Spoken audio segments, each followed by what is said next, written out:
Maybe. There we go. Nope. Turn one of it. Turn his mic back. There we go. Hello. There we go. Maybe those things contributed to Illinois' decision to quit playing around and just be Illinois.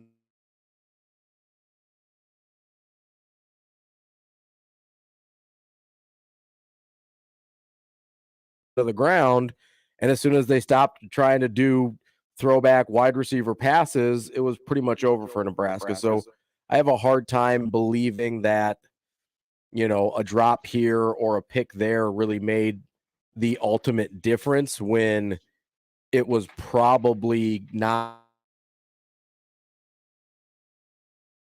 list of those things. Obviously, the turnovers are a bigger issue than the drop.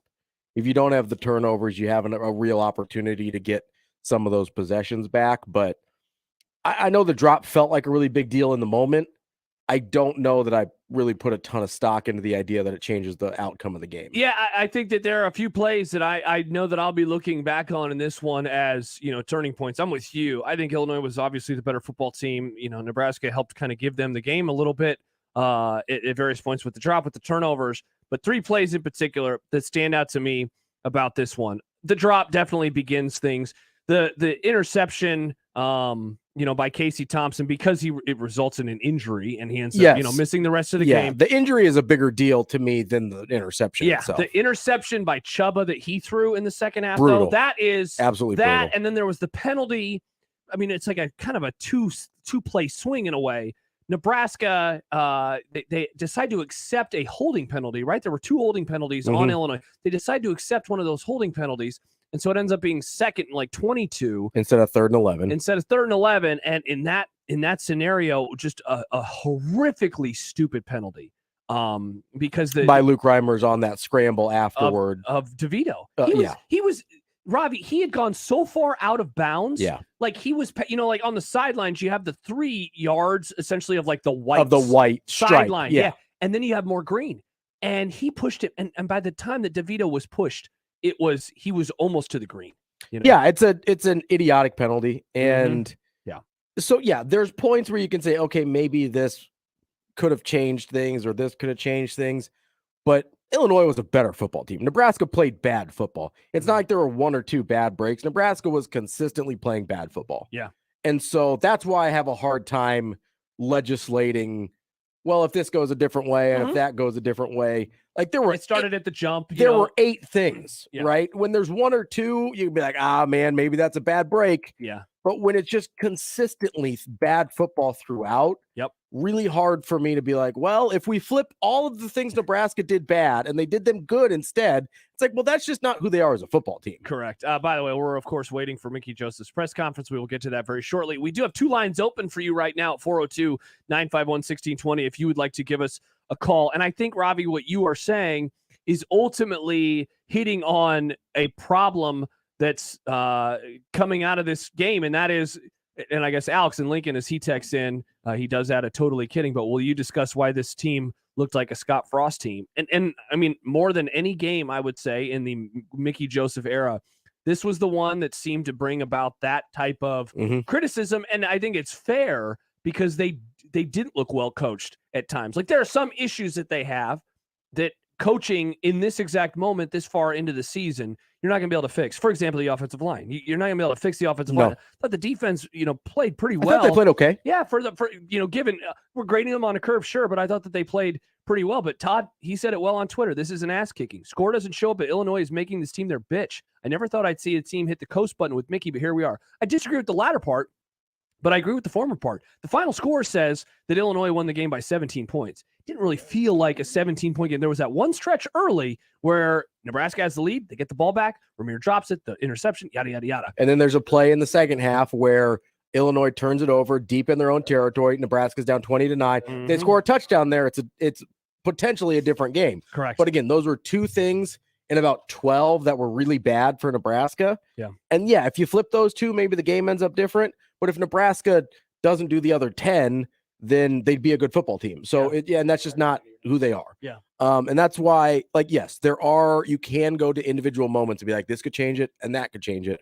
But the fact of the matter is Illinois beat the hell out of Nebraska Yeah, today. they did. They The absolutely score- dominated. The score isn't gonna show that, but this is kind of also who Illinois has been for a lot of the year. Mm-hmm. I mean, they beat Wisconsin 34-10, which is only a touchdown more than they beat Nebraska by, but they beat the hell out of Wisconsin. Yeah. You know, that's how a lot of these games I mean, the Minnesota game's a great example. 26-14. That doesn't look like a blowout. Yep.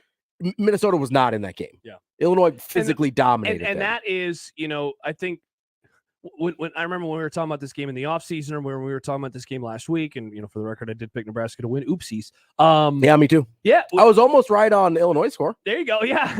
And so when we were talking about it, like, look, a 70-10 loss, that's no fun. A 40, whatever the Purdue score was, that's not very fun. 40-37, Yeah, 42-37, even like a whatever it was. 42-27 score. I'm trying to think of equivalents in terms of margin of victory. Those wouldn't be very fun. But man, there's something about today, the 26-9, where Nebraska gets the lead 9-6.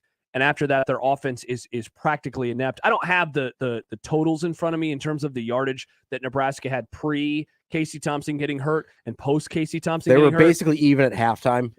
So here's the interception drive: 3 plays, negative yard. After that, 3 and out, 7 yards. Then the end of half drive. Second half, 6 plays, 22 yards. 3 plays, 0 yards, interception. 4 plays, 8 yards. 1 play, 5 yards, fumble. 3 plays, 6 yards. 3 plays, negative 12 yards. So the longest drive that they had after Casey Thompson left the game was 6 plays for 22 yards. And the thing that I'm wondering about, and I imagine that we'll get an answer on it in just a little bit longer, is going to be why did we see Logan Smothers at the end of the first half and then never again? But we never saw him again. Yeah. I mean, my first thought would be like, maybe did he get hurt? He was hurt, and I'm trying to remember the end of the first half. He had a couple runs. Yeah, he did have a couple of runs. So, I mean, maybe he took something. Mickey Joseph is speaking right now. We'll go to Lincoln, and after that, we'll take some of your calls.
All right, that was Mickey Joseph speaking after the game down in Lincoln. Know that there were some audio issues with that, so we do apologize. If you missed it at the front of the conversation, he mentioned that Casey's injury was to his arm, which we all assumed. It affected his nerves, and he couldn't feel his fingers.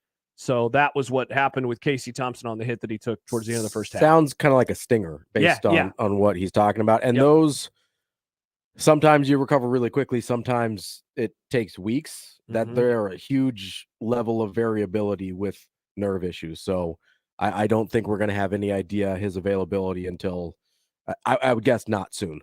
I would guess we don't know probably till late in the week his availability. Yeah, and he also was asked, of course, about why not Logan Smothers. The answer was, I guess, what I figured it would be in terms of at the beginning of the second half, they decided to go with Chuba because they felt more comfortable with him throwing the football. And then there was a follow-up later on. Did you think about changing to Logan Smothers, though, late? And no, it came back again to how one guy throws the ball versus how the other guy doesn't throw the ball. I guess I was just a little surprised, Ravi, given that Chuba struggled as much as he did. His final stat line. He looked horrible. Yeah, by the way, it was 15 yards, one interception, had a whole lot to the ground. He sacked multiple times, 5 rushes to 11 yards. I guess my argument would be at the beginning of the second half, you have plenty of time to score 11 points. Yeah. I look, when they first brought him out there, I thought it made sense. But at a certain point in the second half, I think that I would have switched to Logan just to try something different. Because but look, I mean, if they don't trust Logan to throw the football, should they trust Chuba to throw the football? No, I mean, you know what I mean? Like that's even his motion, his throwing motion, the whole thing. Yeah, it looks horrifying. Yeah, not a good time. All right, Bob, Scott, Phil, and Derek, stay right there. When we return, we will get to your phone calls. No more press conferences. We will recap anything else that we see out of Lincoln as this show rolls on. Josh Peterson and Ravi Lula with you tonight on Big Red Overreaction, brought to you by Equitable Bank. We take banking personally. Also brought to you by Coors Light, keeping Nebraska chill, and brought to you by Burton. When your plumbing's hurting, just call Burton. Back after this, Big Red Overreaction, 1620 The Zone and 1019 The K. Hi, I'm Mark Evans, owner of Burton AC Heating, Plumbing, and More. Join us in supporting Food Bank for the Heartland. Right now, if you donate 5 cans of food, you can get a furnace safety inspection and cleaning for only $55. We'll take your donation right to the food bank. Checking your furnace now is a great way to avoid emergencies later. Request service at justcallburton.com.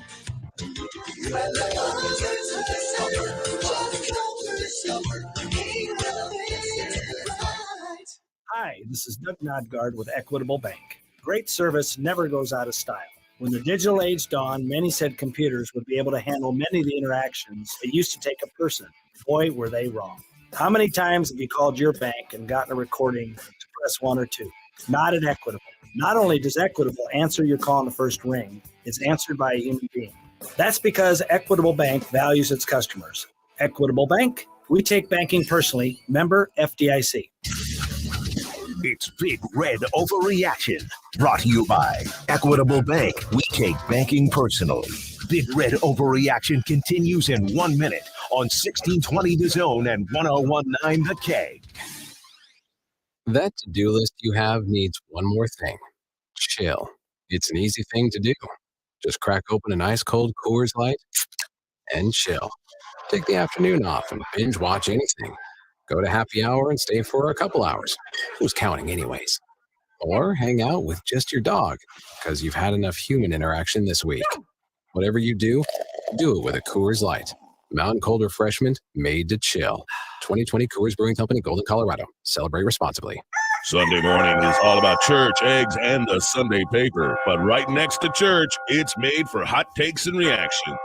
Severe Reactions.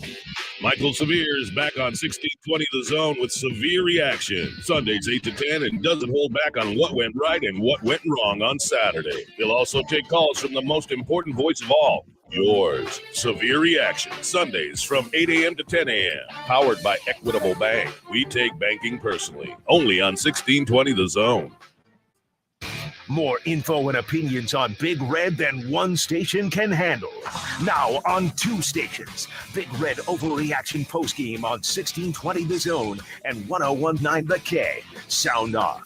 402-951-1620.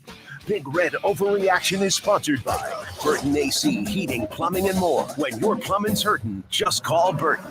Equitable Bank. We take banking personally. And Coors Light, keeping Nebraska chill.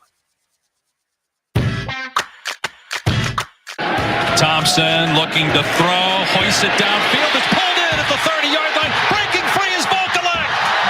Vokalek to the end zone. Touchdown, Nebraska. 56 yards. That play there to Travis Vokalek gave Nebraska their lead. They would relinquish it not too long after that, and Illinois gets the victory 26-9. Nebraska falls to 3-5 as October comes to an end, and a gauntlet awaits them. And I would say this, Ravi, any hopes of making a bowl game, I thought were about today, getting a victory today. Oh, I disagreed. I thought this was the second least winnable game today. No, I'm saying if they didn't win this, no more bowl possibility. I guess you still disagree. Yeah, I disagree. Okay, I don't think they're going to a bowl. I don't think they are either, but I thought the most winnable games left were Minnesota, Wisconsin, and Iowa, which is hilarious to say now after what we thought at the beginning of the season. Yeah. But I thought pretty clearly that Michigan and Illinois were the hardest games left. I guess I thought of it more from the psychological standpoint of they got to get a victory today. If they don't get a victory today, then maybe. And of course that was before Casey Thompson, and I think that we're all in agreement now. Yeah, if they don't get Casey back, then a bowl is. I don't think another win's in the cards. Mark writes in, Purdy was complete garbage, yet they refused to go with Smothers. If Casey is out, they'll be lucky to win again this season. That's just a scratch on the surface of all the problems this team has. It certainly has a lot of problems. Let's go to the phones. 402-951-1620. Have that phone number handy for yourself. It is full right now, but a line will open up every few minutes as we take some calls. Bob's up first. Bob, what's up? What's up, guys? Hey. It's to this point. If you watch Smothers and you watch Purdy, they were both garbage. We have nobody, period. It's time to gut this thing like a fish and start totally from scratch. That means get rid of who you got right now as your head coach. No Nebraska ties whatsoever. Let's go out and get some real coaches, some people that really want to motivate people and want to get people to play and get this thing turned around. Enough of this lab experiments. They're not working. Sorry, boys. All right. That's all right, Bob. No need to apologize. Thanks for calling. I mean, here's the thing. They're not gonna fire Mickey now. So no, not gonna fire Mickey now. I do think this. I know some people think the wins and losses don't have anything to do with his candidacy. I don't know how you can watch how they played today and think it doesn't matter. It's a tough one. Because it's not like they played particularly well and just Illinois was better. Yeah. They played terrible football. 402-951-1620. It was a frustrating loss because it was just one of those soul-sucking victories by Illinois where the scoreboard, again, as we talked about in the first segment, the scoreboard reads, hey, 26-9. Which is not a good score, but it's not. I've seen worse. Horrifying. I've seen worse, and yet this is going to be one of those. Look, it's not going to be a horrendous Minnesota in 2020 or Illinois even in 2020. It's not going to be any of those types of games. I don't think we're going to remember it, as like an all-time defeat. But I do wonder if in hindsight, in a month, are we going to look back on today and say like, yeah, that was when the tide turned, or that was when a job candidate, was maybe removed from the picture. We spent a lot of time lately talking about Mickey Joseph and if he is or isn't going to be the guy. And I think there was some momentum for him to be the guy. There was a lot, honestly, yeah. There was a lot of momentum, not to mention too, and Scott, we're going to get to your call in just a moment. John and I on a Sportsman Iconic yesterday, we had Ross Dellinger, who has a story coming out on Mickey on SI.com on Monday. And that was originally supposed to drop yesterday. Yeah. And so now that it's being held, no reason why. That we know of. Yeah. And so that's going to it's going to land a little differently than if Nebraska had either played well or outright won the football game. Yeah, absolutely. And like I said, I don't know that it's strictly about wins and losses, but you have to look how they're playing. And obviously they really didn't play well against Purdue. They really didn't play well today. They haven't played well against anybody. Yeah, I mean, they won against Rutgers and they won against Indiana. Did they play well in those games? No, they especially played Rutgers. Okay against Indiana. I'll hear that. Second half they played well. Yeah, but that's you're basically talking about one half of football in 4 or 5 games now. Rutgers was horrible. Yeah, Rutgers was a really bad performance. There were moments in Purdue, but overall, I wouldn't call that a good performance. Today was a terrible performance. Obviously, Oklahoma, who isn't that good. No, they're not. It was a bad performance. Yeah. They start stacking up bad performances. And again, I understand there's only so much you can fix in season, but I don't like the way they're playing football right now. Yeah, and Jeff says, and after a bye week, yowzer. Yeah. Let's go back to the phones, 402-951-1620. Scott is up next on Big Red Overreaction on 1620 The Zone and 1019 The Cake. Scott, good evening. Gentlemen, thanks for taking my call. Wow, so many things to parse through on this game, and so little time. But I had not watched Mickey coach a team recently that made so many, I call them small brain football plays, where just a pure lack of understanding of what's going on or just losing sight of the moment. Obviously, the tackle out of bounds. Yeah. Every quarterback since the beginning of time knows, and you just get caught up in the moment, but you don't check the ball across your body going back to the middle of the field. It gets picked like 70% of the time.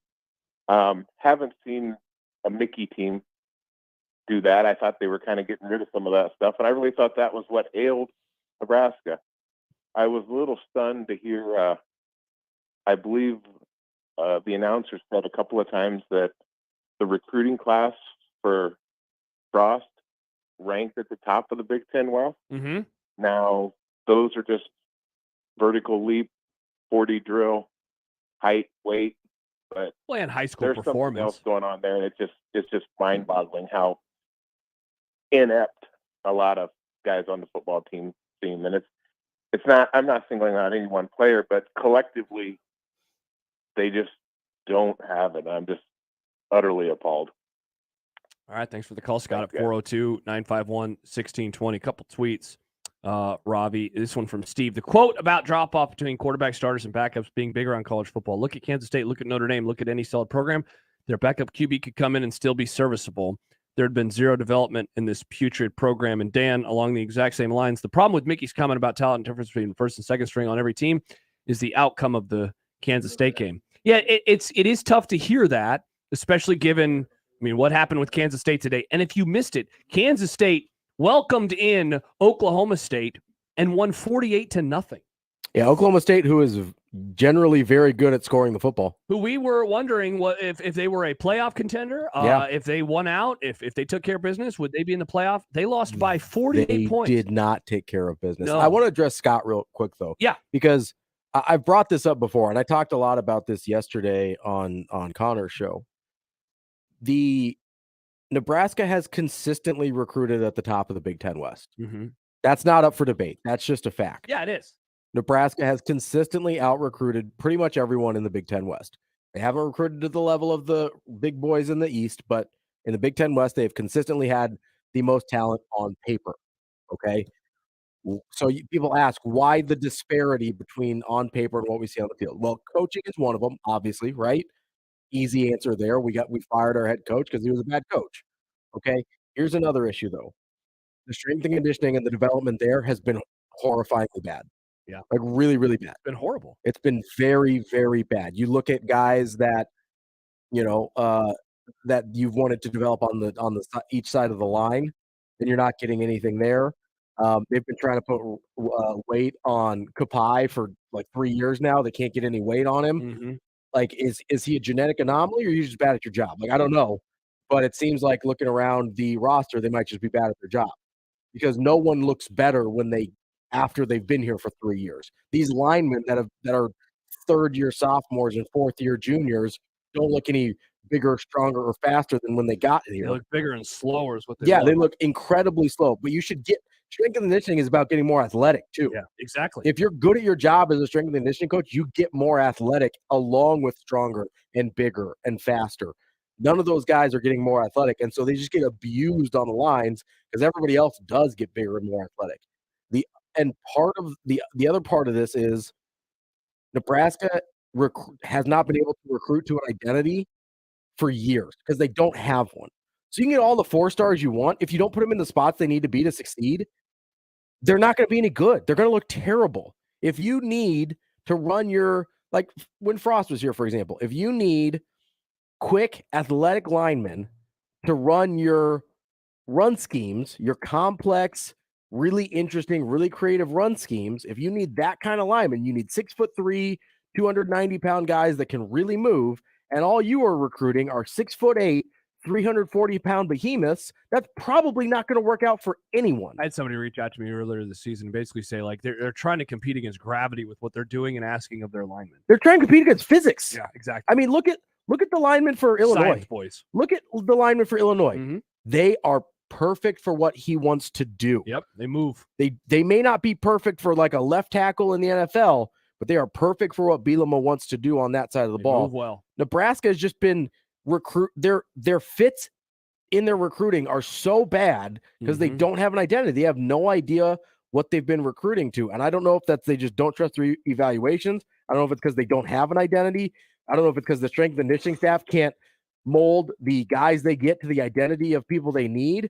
But some combination of those things has taken consistently the best recruiting classes in the Big Ten West and made them look like consistently the least talented team on the field in the conference. Couldn't agree more. By the way, Tennessee, a 55-yard touchdown against Kentucky.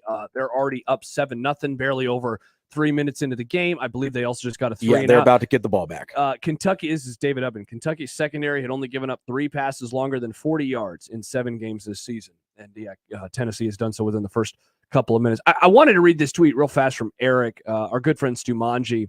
And it, in a way, it's like too big a picture for us to hit on tonight, but I think it's a good question. He says, does the way the season is played out shake your confidence in Trev at all? What we've seen can't be a surprise to anyone who could see behind the curtain of this program. He had to know things would go this badly, and yet he chose this path. I don't know if Sumanji means like firing Frost when he did. I think he means not firing Frost before this year. I think it's a very good question. Like I said, maybe a bit too big picture for this exact moment in time. Can I just be honest? I think he didn't fire Frost because he knew it would go this badly. Yeah. Like, and you don't want to put your next coach behind the 8 ball so no, bad. because he understood that the fan base was still so divided on Frost. Yeah. That he knew his decision was going to be way easier and way more universally liked. The bottom fell out a little bit. When the bottom fell out the next year, which if he thought it was inevitable, then that makes sense. Yeah. Let's go back to the phones. Phil is up next in Georgia on the Les Hills Harley-Davidson hotline. Phil, what's going on? It's Bill. And, hey, Bill. I totally agree with the last comments about the recruiting fitting to a body as opposed to skill. Give you a little inside baseball. I knew McBride's son back in the day, and he told me he just told players just go crazy. They'll make adjustments at the half. That's 1 point. 2, Whipple's garbage. It shows you how if you stay in the game long enough, you're going to get opportunities, but he's garbage.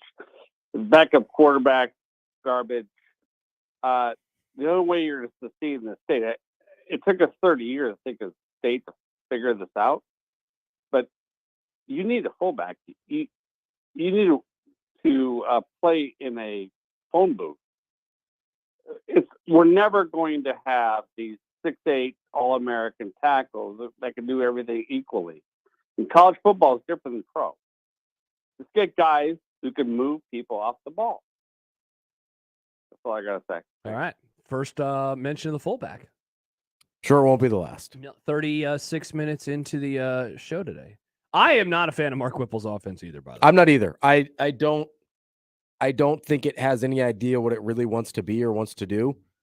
And it's just kind of like, hey, let's take a bunch of shots and see what happens. That's not a sustainable way to win games or to score points. Dude, that's what we said after last week. After the Purdue game, as fun as it was, or 2 weeks ago, after the Purdue game, as fun as that was, watching Trey Palmer make those plays, it was not a sustainable Totally offense. unsustainable. And let me look at the box score. It was it 2 catches for one catch, 1 yard. Wow, I thought that he got one a second catch, one 1 yard. That's the day for Trey Palmer. And part of it's because I'm sure part of it is because that Casey Thompson doesn't play the second half. I would imagine that he gets another shot at that point, but it's not a sustainable big play. Like, listen, big plays are bonuses to your offense, right? You sprinkle those in; those are the bonus plays in the offense. You have to be able to drive the ball. That's football 101 forever, for all of time. No matter how you decide to do it.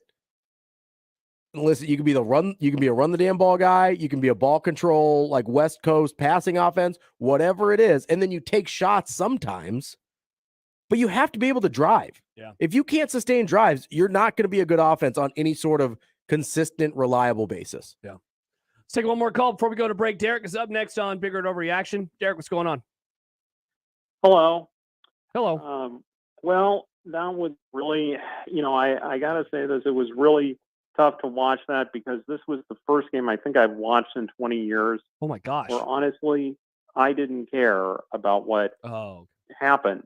And I'm sorry, I got to go. okay. All right. Bigger Overreaction brought to you by Equitable Bank. This show is going off the rails, not in the way I expected. People just seem sad. They do. They do. I mean, I get it. Like, I'm bummed out, but like, people seem really sad. I've got to go. I think it's because they wanted. Click. I think they wanted Mickey to be the Tonight guy. was supposed to be the coronation. Yeah. Tonight was supposed to be the coronation. Crown their ass. Meanwhile, I'm losing my voice and everyone's sad. Brought to you by Equitable Bank. We take banking personally. Also, Bigger Overreaction tonight brought to you by Burton. When your plumbing's hurting, just call Burton. He's Ravi. I am Josh. Chance is our producer this evening, and we're on 1620 The Zone and 1019 The Keg. When we return, more calls, more comments, tweets, emails, all that good stuff. You can also text us too at 402-951-1620. Back after this on 1620 The Zone and 1019 The Keg. Hi, this is Doug Nodgard with Equitable Bank. Great service never goes out of style. When the digital age dawned, many said computers would be able to handle many of the interactions that used to take a person. Boy, were they wrong. How many times have you called your bank and gotten a recording to press 1 or 2? Not at Equitable. Not only does Equitable answer your call in the first ring, it's answered by a human being. That's because Equitable Bank values its customers. Equitable Bank, we take banking personally. Member FDIC. It's Big Red Overreaction, brought to you by Equitable Bank. We take banking personally. Big Red Overreaction continues in 1 minute on 1620 The Zone and 1019 The Keg. That to-do list you have needs one more thing. Chill. It's an easy thing to do. Just crack open an ice cold Coors Light and chill. Take the afternoon off and binge watch anything. Go to happy hour and stay for a couple hours. Who's counting anyways?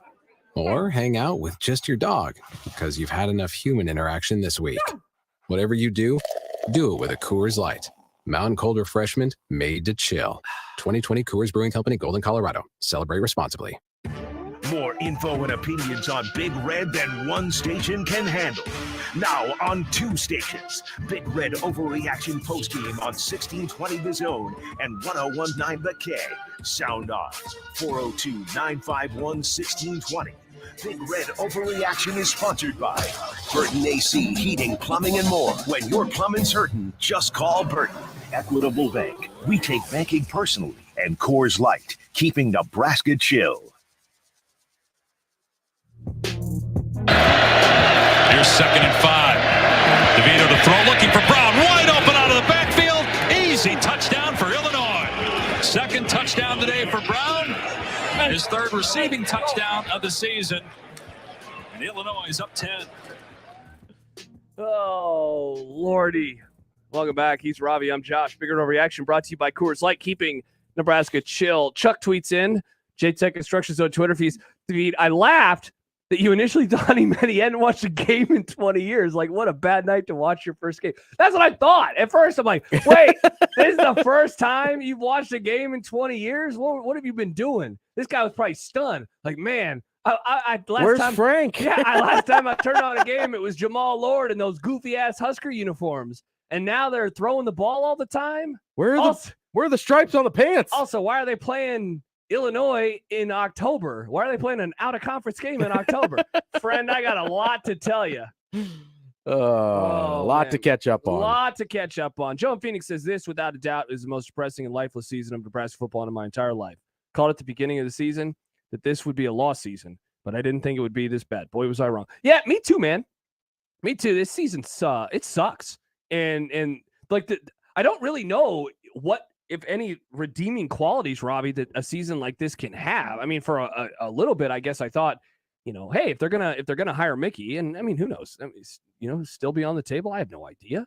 I think everything's on the table, but like at least it could have had that redeeming quality. A guy earns a head coaching job, very cool for him. But beyond that, I mean, they're on their way, I think, towards another 3-9 year. Back-to-back 3-9 seasons. It's going to be a really rough November. Look, the huge concern, what did we have? Whether preseason, in the season, last week, when they play teams that can out-physical them, it's going to be tough. And as bad as Minnesota has been, they can out-physical them. Obviously, we know what Michigan's going to do. And then Wisconsin and Iowa, if they keep this losing streak up, at that point, you're just wondering where they're going to be at mentally. Yeah, I mean, I've said this several times. Michigan's going to be a bloodbath. I mean, it's going to be ugly. I'm really glad I don't have Big Red Overreaction for that one. Nice. Yeah, I think we're all like, except for the people who have it. I know I don't have it, so good luck. Good luck to my fellow zone compadres. Yeah, I've got Wisconsin, Iowa, so you get to end the season with me. Yeah, you and I have Wisconsin. And then I think me and Hap have Iowa, but Black Friday boys. Yeah, I'm just trying to avoid family on that weekend. So nice. Nice. But yeah, I mean, I think we started saying this when Northwestern was doing this to Nebraska. Mm-hmm.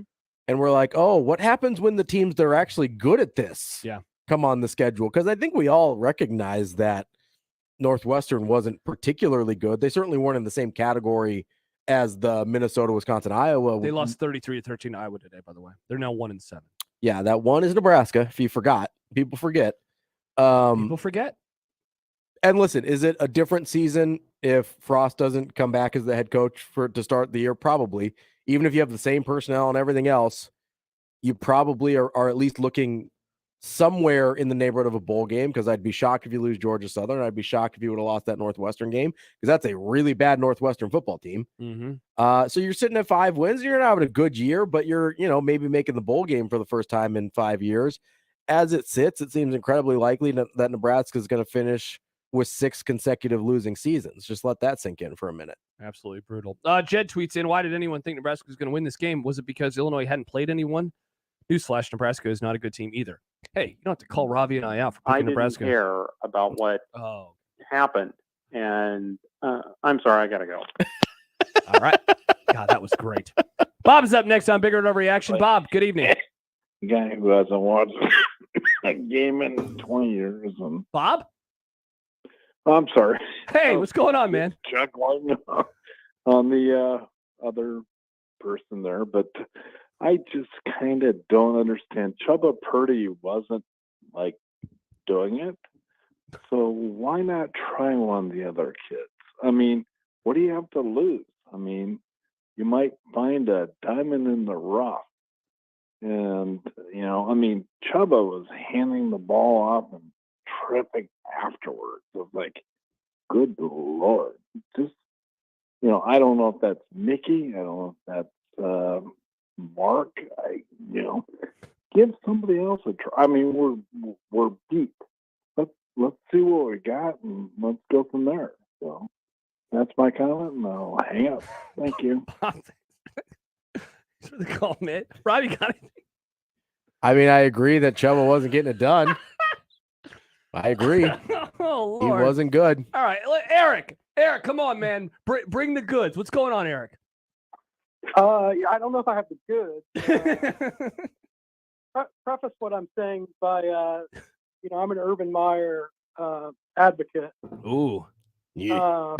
I hope he's announced, Saturday morning after Black Friday, but if he wants the job. But I'm also a Mickey fan, if that sounds contradictory.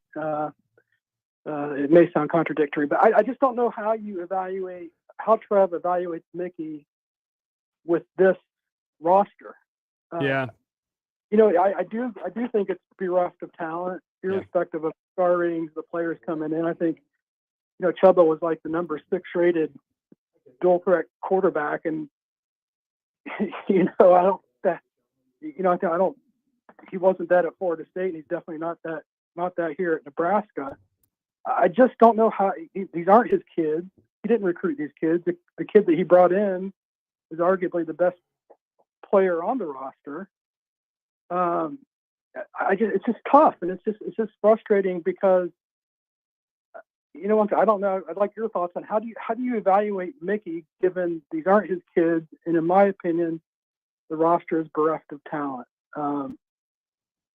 Thank you for your time. Yeah, Eric, thank you for calling us at 402-951-1620, which means we have a line open. I don't know. That's a great question for Trev. Whatever he ends up doing, I think that will be a question that he's going to get asked. Hey, how could you, if you hire Mickey, how could you judge him based off of the poop sandwich that he got? And if he doesn't hey, how could you move on from him given the poop sandwich that he got? It's going to be a question for him. It's going to be a very valid question. I don't know the answer.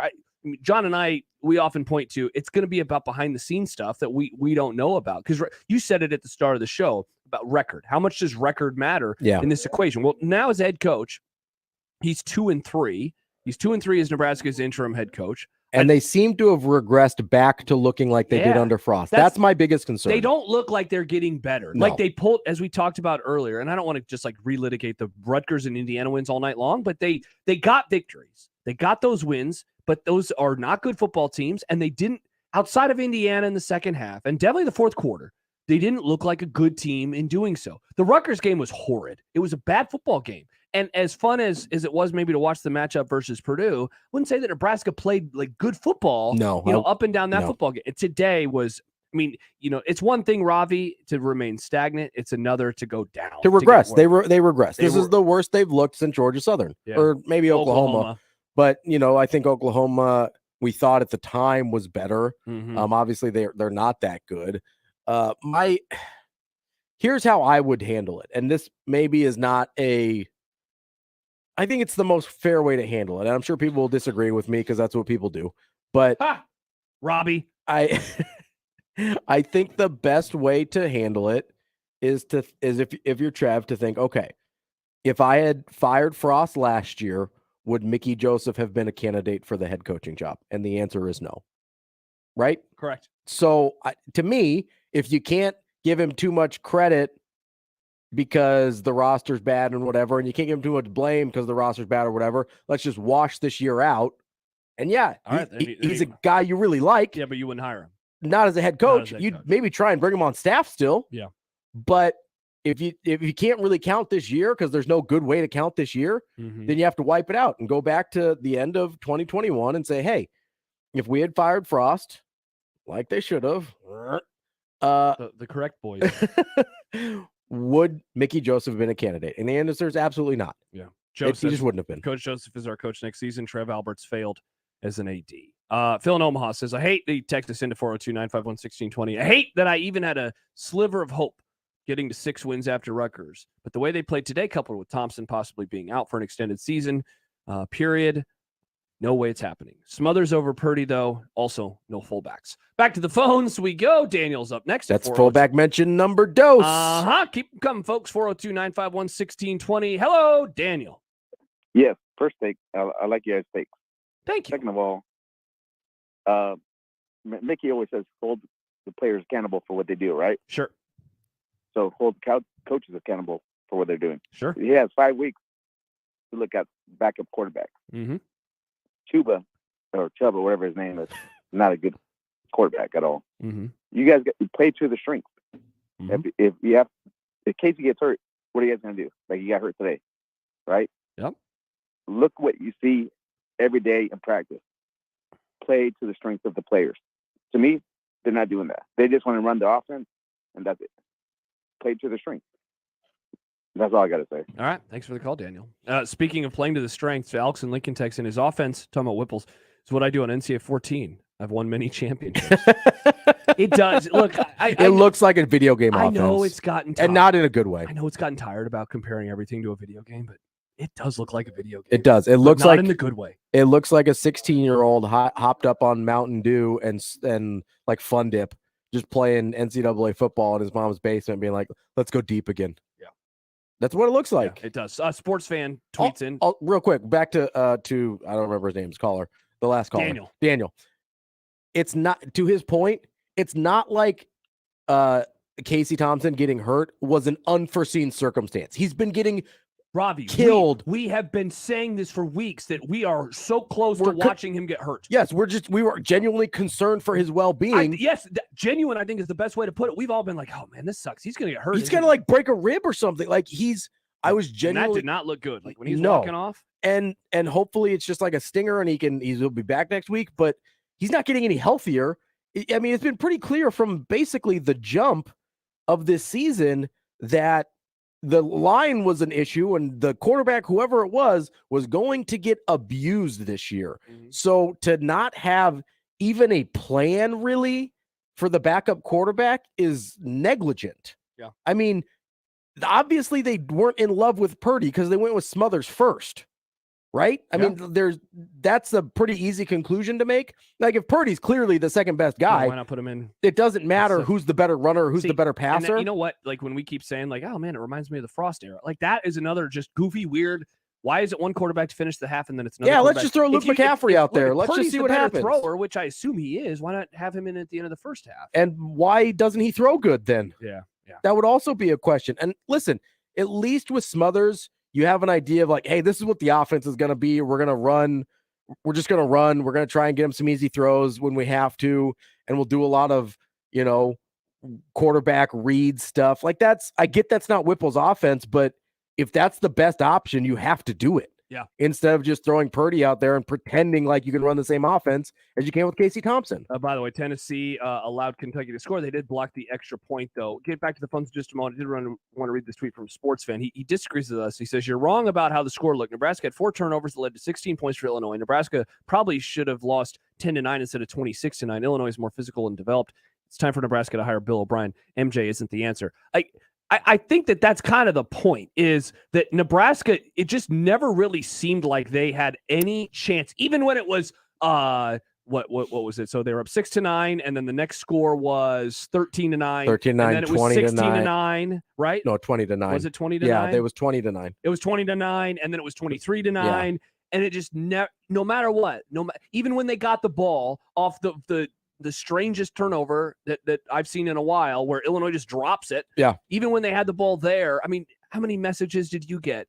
They should just kick the field goal on second down. Like, I heard a lot of that type of stuff, and I think that says a lot. Let's go back to the phones, 402-951-1620. Don Juan has been waiting patiently. Don, what's up, man?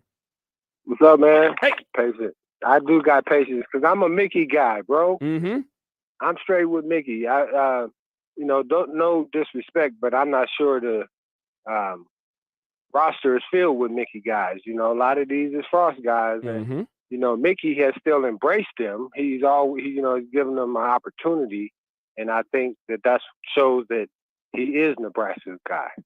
But Ravi made a great point with the strength and conditioning. Man, that should have happened 3 years ago, probably, right? Yeah. So now to make Mickey pay for the sins of the previous, people, I think is a disservice to Nebraska football. What do you mean, Don? What do you mean by that? When you say pay for the sins, what do you mean by that? Well, I mean, like I'm saying, if the strength and conditioning should have been changed out 3 years ago, and it was allowed to sit for 3 years, and then you struggle, right? When you do have a higher recruited class, that shows that. So if you didn't make that change, and Mickey's new to the job, right? He got like 4 or 5 guys that he knows are Mickey's guys, right? I think you got to give him a chance to recruit. I don't know if this is his quarterback or backup quarterback or offensive coordinator, and none of that. I would like to be able to find that out. And the other thing I like to say is this, because now when you're talking about paying for the sins, right? They lost to Illinois 3 years ago. They fired Lovie Smith, right? We kept everything intact. You know what I'm saying? Then they go get a first-year guy, and he wins the game. And then, this year, it's even a little bit worse. And trying to compare Mickey to Scott, I think is, stacking the, having the hand tied behind his back, bro. Because this is truly, in my opinion, Lovey's Illinois defense. This is what he envisioned for them to be. Now, help with the offense, right? He got them to play his style, but when you have a defense like that, I don't even know if this is Mickey's defensive coordinator. I'm sure, my man can get a job at one of them positions or something like that, maybe, but who knows? We got to get the special teams. But like you said, man, when they get in the red zone, I know we all wanted the touchdown, but I think that we were 9 or 10 points down or something like that. But anyway, if we could have got the field goal, I think it was 11. Then, we could have knew that we had a one-score game because we were down 8. Instead, we get the turnover, and, we got the show, man. But I appreciate you guys. Y'all doing a great job, and I'm not going like the rest of the people. They said I can't do it no more. I'm still here, bro. So I'm going to be calling in. I'm just going to say this last thing I want to say, real important, man. Well, 2, because Bill O'Brien, no way. But I want to say run the ball on first down. For me, that's when you get the attitude of the linemen, the fans, and the players.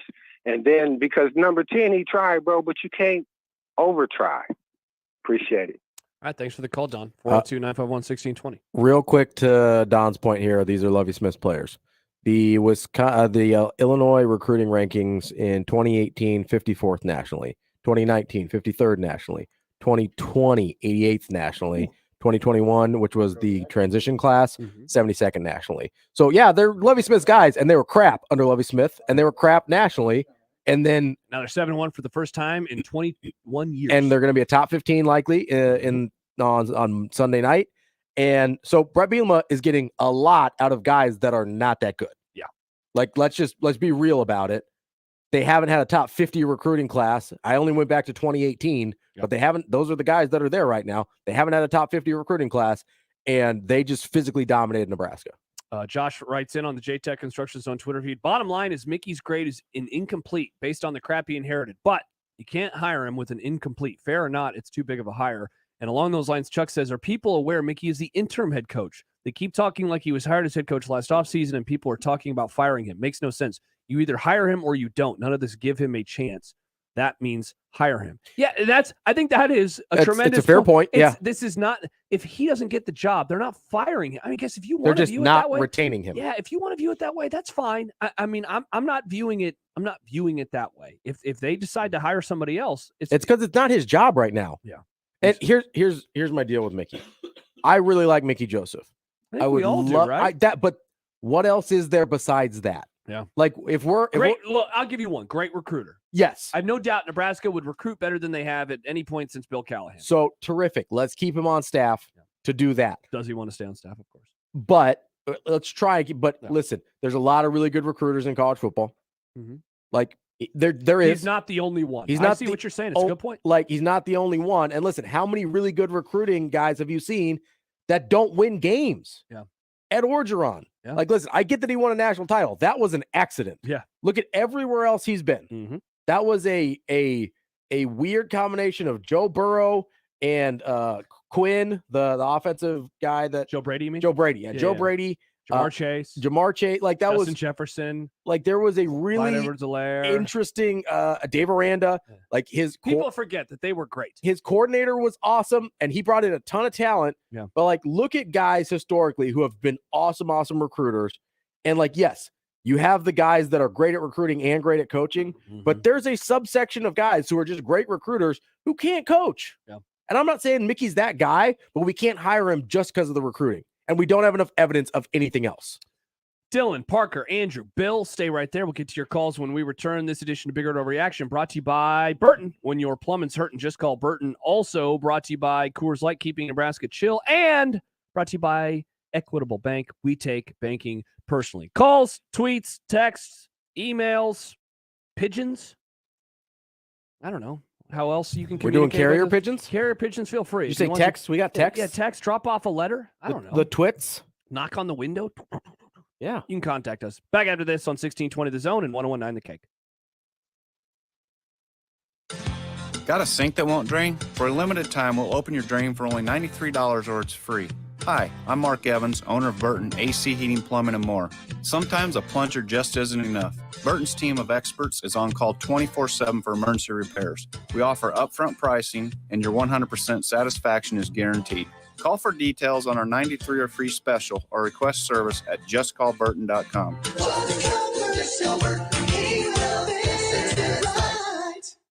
Hi, this is Doug Nodgard with Equitable Bank. Great service never goes out of style. When the digital age dawned, many said computers would be able to handle many of the interactions that used to take a person. Boy, were they wrong. How many times have you called your bank and gotten a recording to press 1 or 2? Not at Equitable. Not only does Equitable answer your call in the first ring, it's answered by a human being. That's because Equitable Bank values its customers. Equitable Bank, we take banking personally. Member FDIC. It's Big Red Overreaction, brought to you by Equitable Bank. We take banking personally. Big Red Overreaction continues in 1 minute on 1620 The Zone and 1019 The Keg. That to-do list you have needs one more thing. Chill. It's an easy thing to do. Just crack open an ice cold Coors Light and chill. Take the afternoon off and binge watch anything. Go to happy hour and stay for a couple hours. Who's counting anyways? Or hang out with just your dog because you've had enough human interaction this week. Whatever you do it with a Coors Light. Mountain cold refreshment made to chill. 2020 Coors Brewing Company, Golden, Colorado. Celebrate responsibly. Sunday morning is all about church, eggs, and the Sunday paper. But right next to church, it's made for hot takes and reactions. Severe Reactions. Michael Severe is back on 1620 The Zone with Severe Reaction. Sundays 8 to 10 and doesn't hold back on what went right and what went wrong on Saturday. He'll also take calls from the most important voice of all, yours. Severe Reaction. Sundays from 8 a.m. to 10 a.m. Powered by Equitable Bank. We take banking personally. Only on 1620 The Zone. More info and opinions on Big Red than one station can handle. Now on 2 stations. Big Red Overreaction postgame on 1620 The Zone and 1019 The Keg. Sound off. 402-951-1620. Big Red Overreaction is sponsored by Burton AC Heating, Plumbing, and More. When your plumbing's hurting, just call Burton. Equitable Bank. We take banking personally. And Coors Light, keeping Nebraska chill. 45, Brewington into Illinois territory. Brewington past the 30, inside the 20, and down to the 16. Huge play for the Nebraska offense, 44 yards. Josh Peterson, Ravi Lula, Chance Oliver with you on this Saturday night. Nebraska loses to Illinois 26-9. And they now sit at 3-5, including 2-3 in conference play. Meanwhile, Illinois, Ravi, they are 7-1.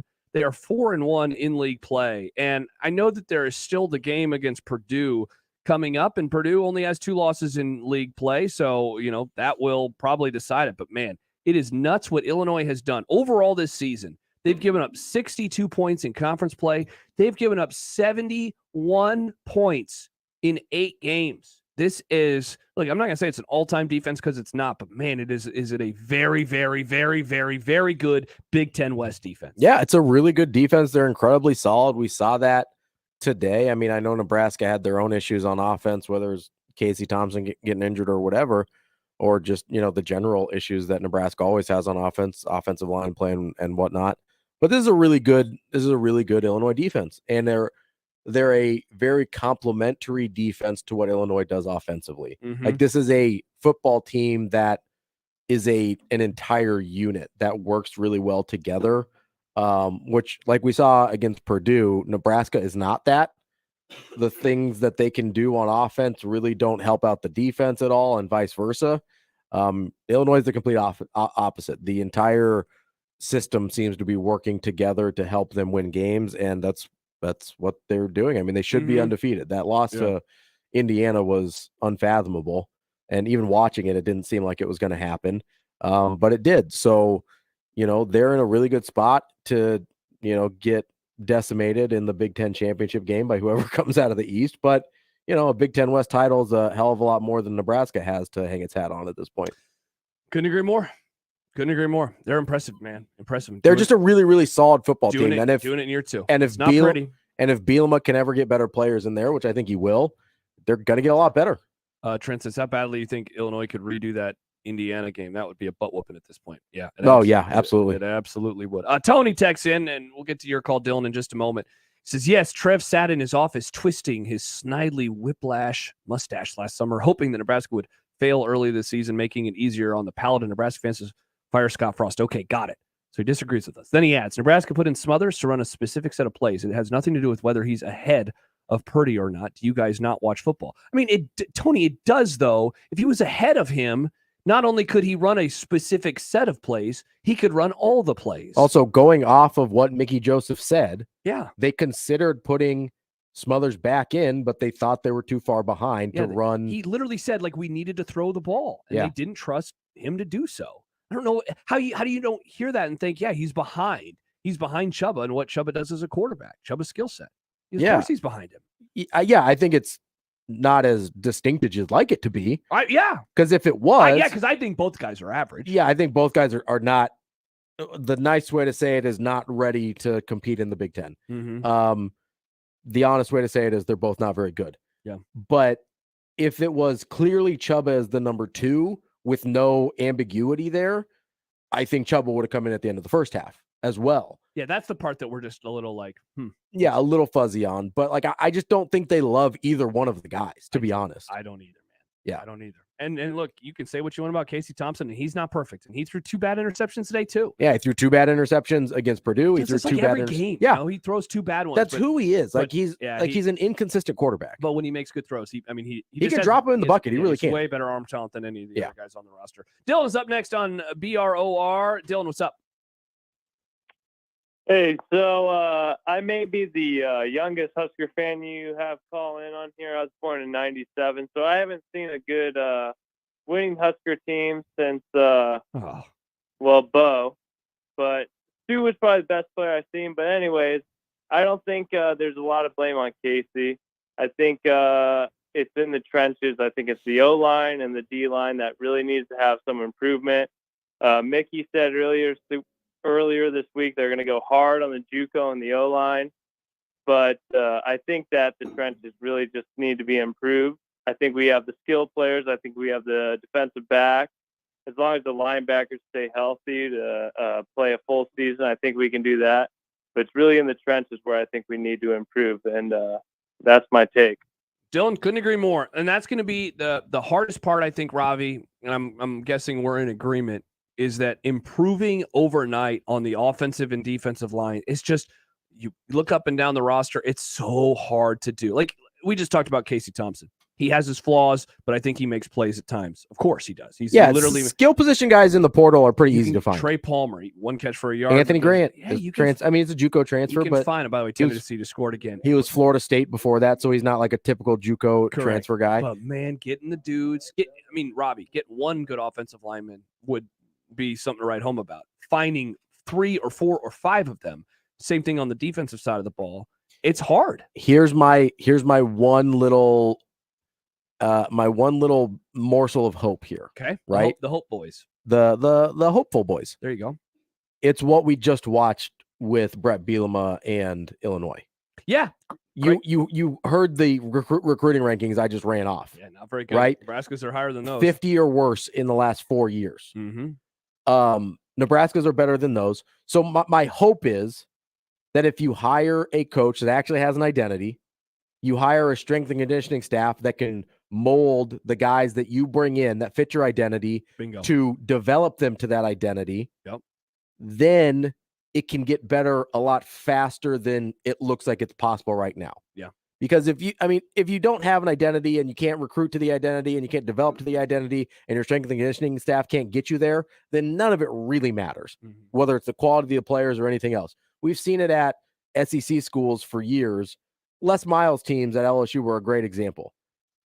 As much talent as anybody in the country, constantly underperforming. Yeah. Right? They shot themselves in the foot. Les Miles was just kind of there. Mm-hmm. No identity, really had no idea what they were doing. His identity was just being a goofball and going for it on 4th down. Yeah, his identity was just like, grass. I'm Les Miles. I'm a weirdo. Yeah, they were like, oh, cool. They're like, great, love it. Yeah, I mean, their games were fun at least. Not really. They couldn't score. They had bad quarterback play. They had bad quarterback play for a decade in a row. By the way, Tennessee dismissed an extra point. What the hell? Sorry. College kickers, man. Yeah. But so that's the thing that gives me hope is like, yes, I don't think they're going to, you can't go from where Nebraska's at to like where Ohio State's at on the lines in a couple of years, but you can go from where Nebraska's at to where Illinois is at in a couple of years. And if you can get to where Illinois is at in a couple of years, if you hire the right guy, then that's a huge improvement. And that, I mean, you could be winning the West 2 years. I mean, if if the West exists 2 years from now, but you know You what I could be mean. in the top 6 in the Big Ten 2 years from now. You can be in the conversation of a top 25 team and having an 8 or 9 win season. Yeah. Like that can be where you're at in 2 years if you make the right hire, and then you build off of that, right? Yeah. That's where Nebraska needs to start, but it all starts with getting the right guy. And frankly, I don't know that Mickey's that guy right now. Spirit Overreaction brought to you by Coors Light, keeping Nebraska chill. Jordan says, shout out to Dylan, fellow Husker fan who has never experienced our joy with Nebraska football. Yeah, you and I are like at the very beginning of that age range. We're like, we remember the mid to late 90s. And so we have some memories. They're just in 4x3 and maybe a little fuzzy, but I guess at least we have the memories in the first place. Parker is up next on Big Red Overreaction. Parker, hello. Hey, do you guys have me? We got you, man. Okay, perfect timing. I can one-up Dylan. I was born in 99. Oh, God. That's so depressing. I know. Yeah, I became a fan in 2008. It was Bo's first year, so it's been tough. But anyway, I don't want to hammer the Mickey stuff home too much. I know you and Ravi have talked about it a lot, but for anyone who's listening who has questions of why this is being talked about so much, I was at the game today. It is more of a topic and discussion than I think a lot of people even realize. Like, walk in and immediately I see signs that say like Luis says hire Mickey, that's like taped to the front of the bleachers or the stands, and you go sit in your section and everyone around leans over and says, what do you think about us hiring Mickey? It's like, maybe part of it's because I'm not in that camp. I just don't trust it. Mm-hmm. But it really seems like even more so than what you guys talked about on 1620, people are so infatuated with that idea. Granted, these are the same people who wanted Frost back for year 5 after 3 and 9. So I don't know how much we can even take that seriously. But I wanted to take this a slightly different direction and then leave you guys with a question. Okay.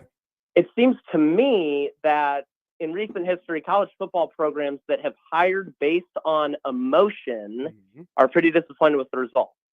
Last year, Lincoln Riley bolted for USC. Oklahoma fans, we don't want him.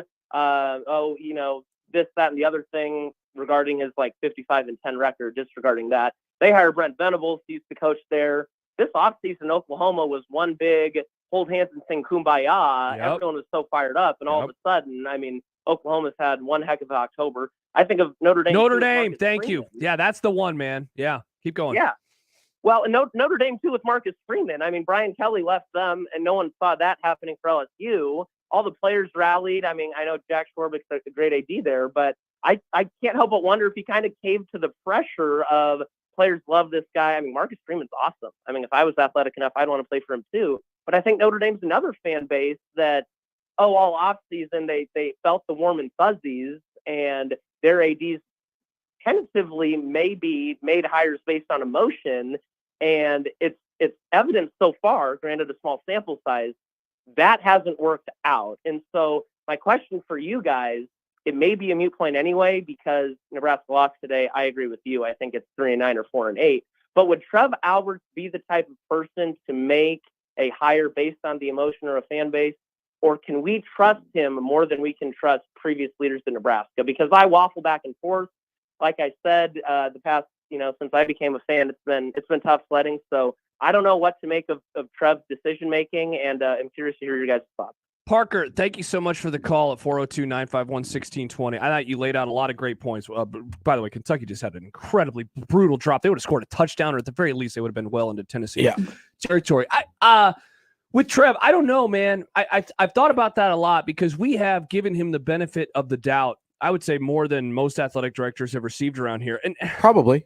I was thinking about it, Ravi. We give him the benefit of the doubt. All right, let me speak for myself. I have given him the benefit of the doubt. Yet, I really, really, really disagreed with his decision to bring back Frost and Hoiberg even, but certainly Scott Frost. I really disagreed with that decision last year. I know why he did it, or at least I think I know why he did it, and that is the reaction of the fan base, the donor class, et cetera, et cetera. But that doesn't make it the right move. He fired him when he did, and let's be honest. Well, let me pause there for a second. Okay. If he doesn't have the boosters behind him, he can't fire Frost. I guess not. That's the problem. I guess not, yeah. Is like, if you don't have Or you could just say, shut up, this is my program. You hired me to do a job. Let me do the job. Right, but if they don't write the check, you don't get to make that decision. Yeah, but you got the money, right? You got the money.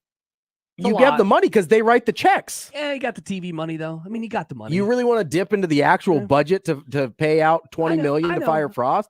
That's like a third. That's like half of what they made this year. Or could they have? And I know semantics now. Could they have gotten the money and maybe just lost one donor's money because he's not going to donate anymore? Like if maybe, but there would have been donors that they could have gotten money from, right? Maybe, but I think if you have there's different levels of donors, right? Mhm. If you have particularly influential ones that don't want it to happen, it's not going to happen. Fair. That's how college athletics works. Yeah. All right. So then looking at this season, we said it in the moment, and it's obvious now. They punted on the season when they fired Frost when they did. Yeah. The season has been punted on. And so all of the stuff tied into Trev and expecting him or trusting him to do the right job or make the right hire, you're going off of, look, I think you're kind of going off of a lot of emotion with him too, because you want him to make the correct decision. And how much do we trust him because he's a Nebraska guy? The same reason we trust the coaches because they're Nebraska guys, which has been a mistake. Yeah. Here's the other thing that I'll say about that, though. I don't know that it's the emotion of the fan base that impacts the decision. I think there's a chance that the same qualities in a coach that makes a fan base emotional for them can rub off on the athletic director too, because they have a relationship with these coaches, right? So like Marcus Freeman is a good example at Notre Dame. Like he seems like an incredibly likable guy. Yeah. Obviously had a really good relationship with the AD Drax Warbrick.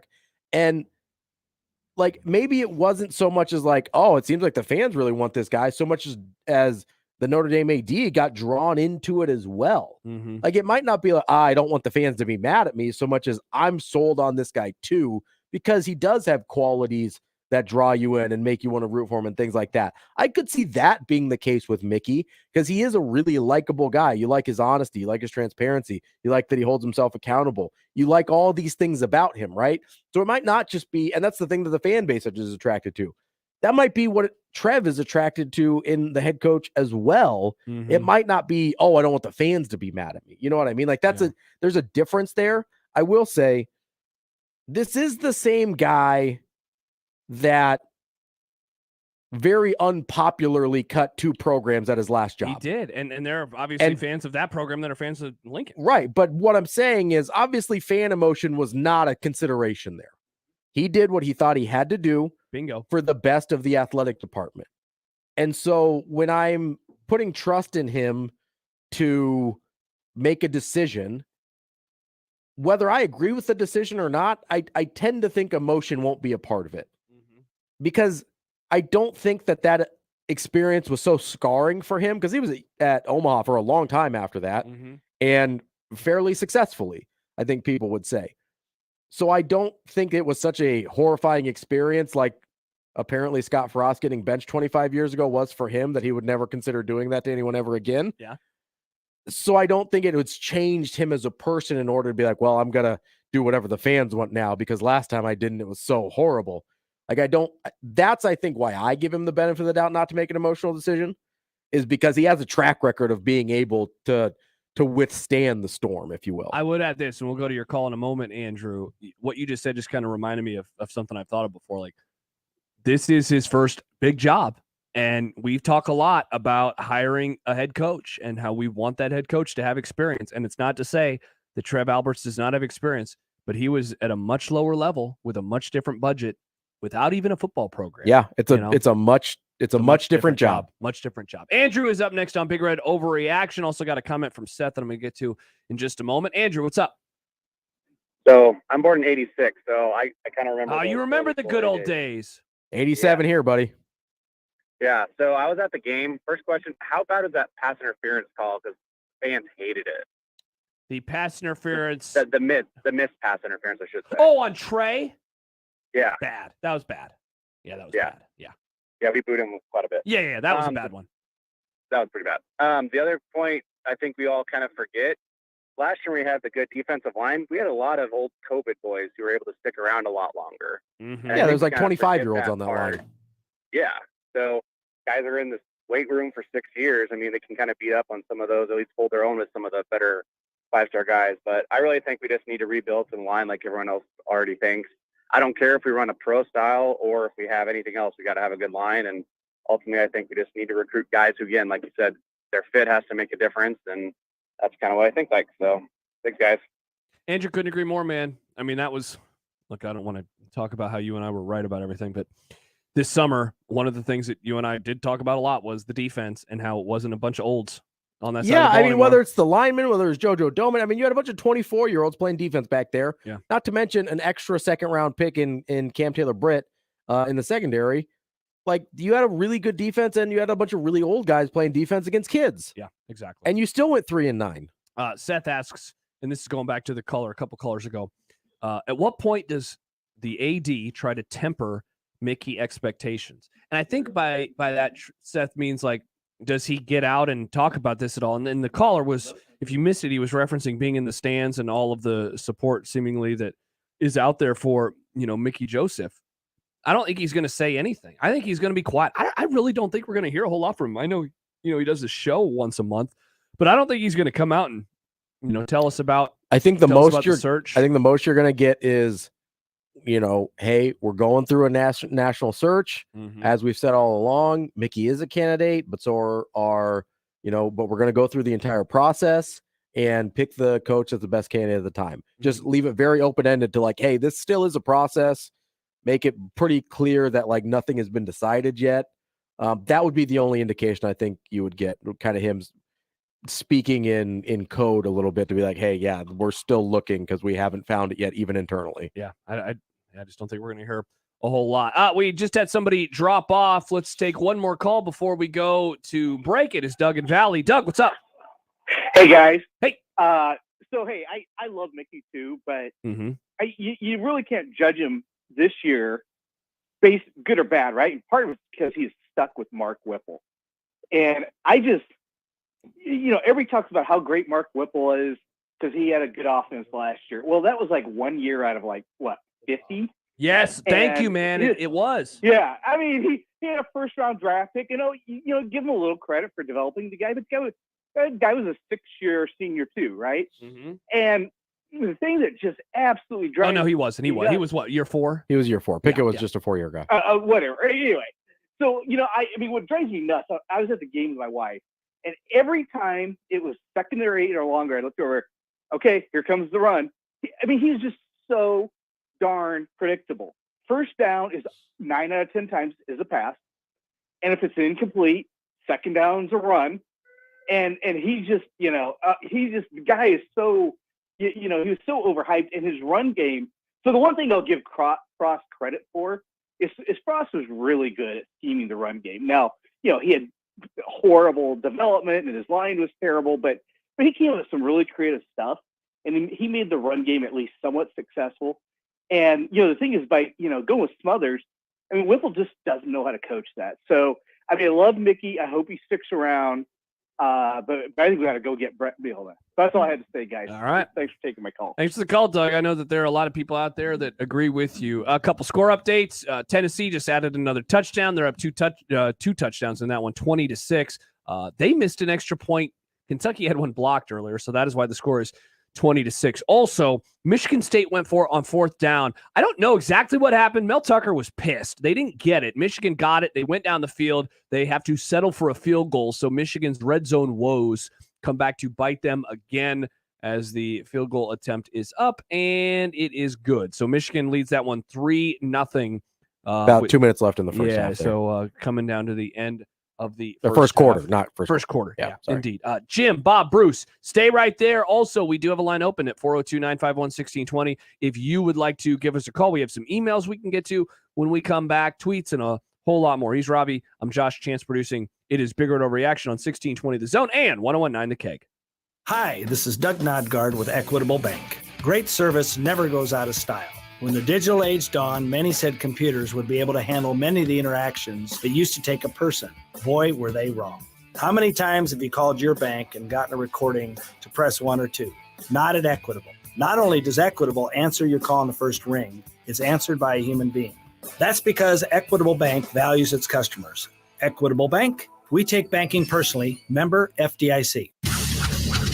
It's Big Red Overreaction, brought to you by Equitable Bank. We take banking personally.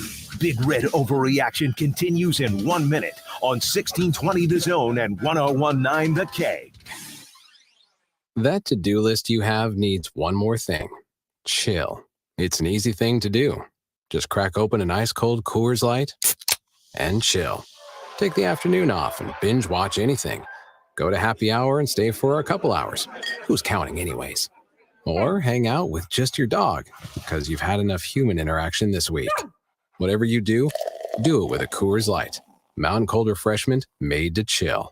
2020 Coors Brewing Company, Golden, Colorado. Celebrate responsibly.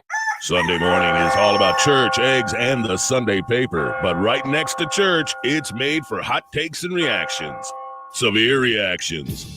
Michael Severe is back on 1620 The Zone with Severe Reaction. Sundays 8 to 10 and doesn't hold back on what went right and what went wrong on Saturday. He'll also take calls from the most important voice of all, yours. Severe Reaction. Sundays from 8 a.m. to 10 a.m. Powered by Equitable Bank. We take banking personally. Only on 1620 The Zone. Big Red Overreaction is on the air, featuring the most important voice of all, yours. Brought to you by Burton AC, Heating, Plumbing, and more. When your plumbing's hurting, just call Burton. Equitable Bank. We take banking personally. And Coors Light, keeping Nebraska chill. DeVito walloped back at the 21-yard line. And it was Isaac Gifford, the nickel. Josh Peterson and Ravi Lula here on Big Red Overreaction on 1620 The Zone and 1019 The Keg, brought to you by Equitable Bank. We take banking personally. Also brought to you by Burton. When your plumbing's hurting, just call Burton. And, of course, our good friends at Coors Light, keeping Nebraska chill. Wanted to get to a couple of text messages. I think I'm going to disagree with both of them, but you know what? That's okay. Let's see. Did this person have a name? This is Nick from St. Louis. Nice. Add his name into our little system. Nick from St. Louis says, take Mickey on next year as interim. Give him a little pay. I knew you wouldn't like it either. Give him a little pay bump and give him a real chance to earn it. If it doesn't go well, then do your coaching search. That way, there's no stones unturned. Ravi? No. Yeah, that on Nick. Nick, thank you for listening. No, that is a really bad idea. That's a terrible idea. It's a really bad idea. Another text from the 402. Geez. This person doesn't include their name. But I mean, just you can't recruit if you're an interim. Exactly. It doesn't work for a lot of reasons. But the plus, first, from a practical standpoint, that's why every coach ever still has 3 years left on their contract, or 20, because you always have to have at least 3 years left on a contract, or nobody comes to your school. Also, okay, so how do you recruit the next coach? How do you, that would go over like a lead balloon in so many circles. No, a text from the 402. No. Are we really bashing Notre Dame for hiring Freeman and using him as a negative for potentially hiring Mickey? Freeman, a guy who has #1 recruiting class and is 5-3 with a loss to Ohio State, and the next two down their starting quarterback. Maybe we should listen to afternoon guys and go with Aranda, who is 4-3 with his own guys after taking over what Rule built back up. Hey, I'm one of the afternoon guys. Thanks for listening. Look, I think the point that the caller was trying to make, and I think it's a valid one, is that hire was made. I think it was an emotional hire. It was whether it works out or not.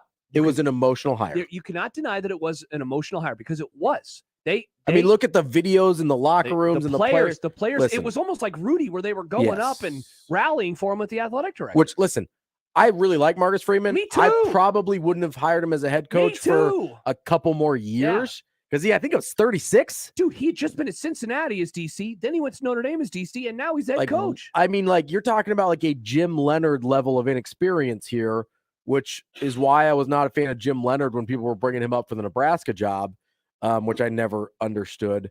I really like Marcus Freeman. I would have loved for him to get a couple more years under his belt as a Power 5 coordinator, at least, before he got a head coaching job of that magnitude. Notre Dame is just an enormous job.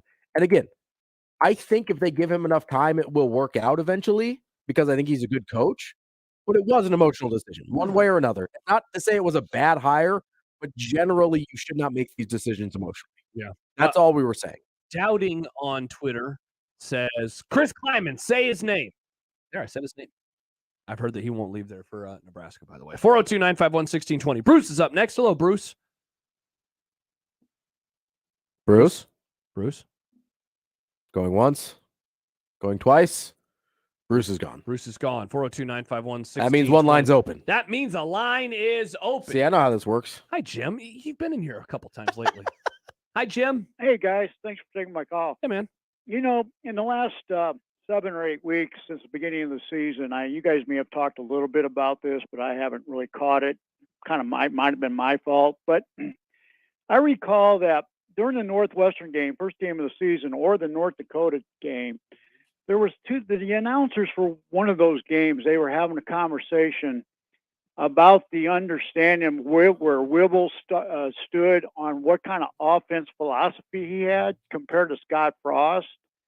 And in their belief, they thought that Scott Frost was more of a option-oriented coach, being a head coach at Nebraska, and that his offensive coordinator was more of a West Coast offense.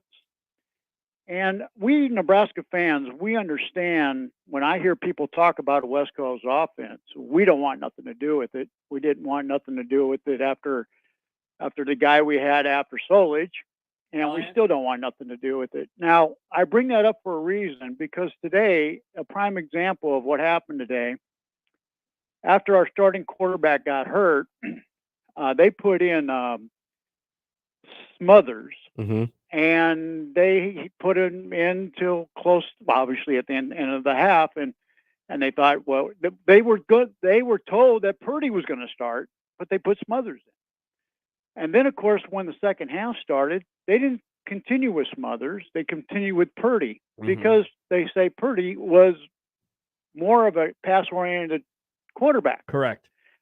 I'm sorry to say this, but in my belief for the whole season, and it has to do with our offensive coordinator, Wimbo, it seems to me that he has more control of the team than our previous head coach, Scott Frost, and our coach right now, Mickey Joseph, because those head coaches are the leader of the team. They should make the decision.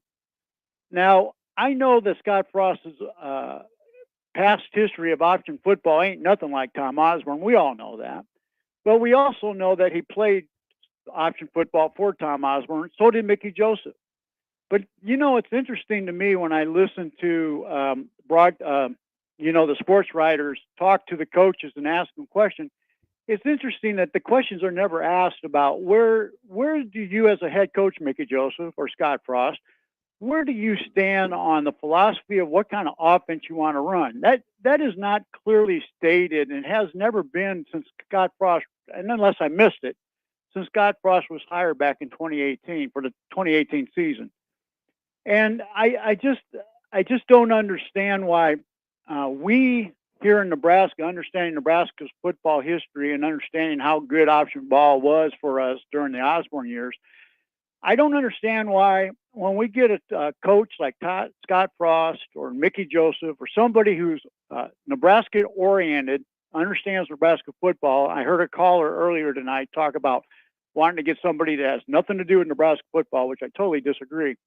We have a few out there that we can still use. But the point is why are we, I have people tell me all the time, Jim, option football is no good anymore. Option football is deleted. It's outdated. It's not worth it.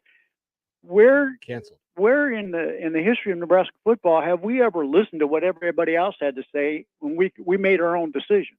That's kind of what and again, the reason why I bring this up with Smothers is because there was 2 games earlier this season that he was put in for one play. Mm-hmm. Each one of those one plays in different games, one play in one game, I can't remember which game, and the other play in the other game, and that one play that he played was an option ball. And he got 9 to 10 yards on each play. Oh my God, really? So, let's talk more about ask the head coaches, which direction do you want us to go with offense? Now, obviously, Mickey Joseph did the right thing with the defense. That was totally correct what he's doing. For some reason, Chandler's defense wasn't as good as it has been for the last 2 seasons, and that's why he was let go by Mickey Joseph. So I'm not going to say anymore. I just want to hear what you guys have to say about that. All right. Thanks for the call, Jim. That was a roller coaster of a phone call. Okay, so I'm going to... I'm sorry, I got to go. Chance. Okay, so I'm gonna try and Chandler got me so good at Chandler and Wimbo. Thank you for the call. I promise we won't make fun of you too much. No. Okay. So we've got Win, two. Bo. We've got two fullbacks and one bring back the option today. So mark those off your bingo card. Okay. Here's the thing. I'm going to try and take this seriously. Okay. I do agree with one thing he said. Just one thing. He's on for 5 minutes. I'm trying to be a positive boy here. Nice. The offense has not had an identity. I agree with that. With Scott Frost, they brought, like, you would think because he had a system, quote unquote, he had an identity on offense. I don't think he did. I think he had some schemes that he liked. And when you're at Central Florida and you have better athletes than everybody else, just having some schemes that you like works. But I wouldn't have called Scott Frost a guy that had an identity on offense. So I agree with him there that nobody really asked the question and you wouldn't have had a good answer of, They did early in his tenure, and yeah, by the end it was just a mess. Yeah, it was just a smorgasbord of crap that he was throwing at the wall trying to figure something out. So I will agree with our guy Jim there that the identity has been lacking on offense. And listen, I even like some option concepts, right? But bringing back the triple option is not the answer here. I like offenses like Gus Malzahn runs. I'm not saying you should bring back Gus Malzahn, but that's a really dynamic Gus Bus. That's a really dynamic offense with option principles. I love Jamie Chadwell at Coastal Carolina. That's a really dynamic offense with option principles. And a lot of what they did at Oregon when it worked, which, by the way, Scott Frost didn't call any of those plays. Not in the Chip Kelly era. Not in the Chip Kelly era when it was actually working. There's a lot of option principles there, right? So option principles are healthy, and they put the defense in a really tough spot. We're not going to do the bring back the triple option thing, okay? Like we're not doing that here. It's just not a thing. Yeah. We're not a service academy. Look, I would love for them to be a super physical football team, though. That's what I want to see. Yeah, and I've changed my tune. Like, give me that. Give me to me the system actually doesn't matter. Yeah, I just want to be physical. I don't really care. Like the thing that matters is to win the trenches. Like have good lines on each side of the ball. That's your identity. Is regardless of what you're doing anywhere else. If you win the battle at the line of scrimmage, you'll win football games. You just will, right? So that's the identity. Win at the line. And then build everything else out from there. That's fine. By the way, Hooray for Winners points out, and he's right. They went to the Natty with Frost calling plays. That's true in 2014. And Isaac says 1620 is a liberal agenda station. I don't even know how we got there today. I'm very confused because we don't want to run the option. I'm confused as well. Back to the phones. I didn't realize physical and line play was for the libs. Damn you libs! You're always wanting the physical lines. Bob is up next. Hello, Bob. Yeah, hi. A couple observations. First of all, I think one of the things that left us with such a bad taste in our mouth was, after Thompson got hurt, Amir Johnson catches that pass. Yeah. It either goes for a big play or a touchdown. It was 2 plays later when Thompson got, knocked out on 3rd and 11, and really one of the first times we had bad pass protection in the first half. Then after that, it's just total lack of imagination. Wimple must see these quarterbacks in practice, and the fact that he can't come up with any plays that these guys can run, unless they're so bad they can't run any plays. That goes to our poor quarterback procurement over the last several years, backup quarterbacks. But if Ramir Johnson catches that pass, the defense played good enough to win the game. Illinois didn't just run up and down the field like over the years teams have. But after Thompson went out, the offense was just completely incapable of anything. And so the second half was as bad a football as, we've ever seen around here offensively. And so, just bad karma. I thought, they had a bye week. They put in some good schemes. And the first half, some good things were happening. Thompson didn't execute some passes early on, and his completion percentage wasn't the best early on. But if Ramir Johnson catches that pass, I think we could have a complete different outcome. I mean, I don't know if we would have won, but I think we certainly could have won based on the way things were going in the first half. But after he went out, the offense just had no ability to barely even get a first down. How many first downs did we have in the second half? I believe 3. It was okay. It was 3. 29 yards, total offense, and 3 first downs. And were some of those on penalty? Were all those achieved? I mean, it was pathetic. I don't have that in front of me. Chuba But had a 3-yard run for a first down on their very first drive. Then they didn't pick up any more first downs on that drive. Not on that drive. Man. Oh, never mind. That got called back. No, you know what? Ravi, I think it was just 1 first down in the okay, second well, the half. internet lied to me then. I think it's just 1, Bob. Well, yeah, and this is just, the fact that so obviously starting next year, we better recruit some quarterbacks. I don't know if this guy from Massachusetts is going to come, because I hope they don't bring Whipple back. I'm not a fan of his offense, but and I can't imagine that a new coach would keep him. And I wouldn't think Mickey Joseph would keep him if he, stretch of imagination, got the job. But I'd be stunned. Agreed. But anyway, I just have that point. If Romare Johnson catches that pass, because it was that same series, they lost 1 yard on second down, and then 3rd and 11. I remember thinking, oh God, just don't do anything stupid. And not only did Thompson got he got hit while he was throwing, and it just was a complete disaster. But anyway, it ended up being what it was. But I think, at least going in after the bye week, I think they did put together some good things, and it was totally dependent on Thompson being there. And then once he was gone, the fact that the coaches don't have any plays for the backups, there's no imagination to have some package for bring Smothers in and do some wildcatting, or the other team would totally expect him to run. Even that'd be the play to shoot Palmer down deep when Smothers in, and they're expecting to run and do some kind of play action or some kind of option, drop back, and hopefully Palmer is streaking down the sideline. But they don't have any imagination, and it's just sad. And if Thompson can't come back, then woe is us for the remaining games that he's not in. So anyway, that's all I had to say. And you guys, it's getting tougher and tougher to say go Big Red and not be sick after after you say it. But anyway, I'll still say it. Go Big Red. All right. Thanks for the call, Bob. I think you hit on the point at the very end that is probably the most important. If they don't get Casey Thompson back, this season's they're going to lose every game out.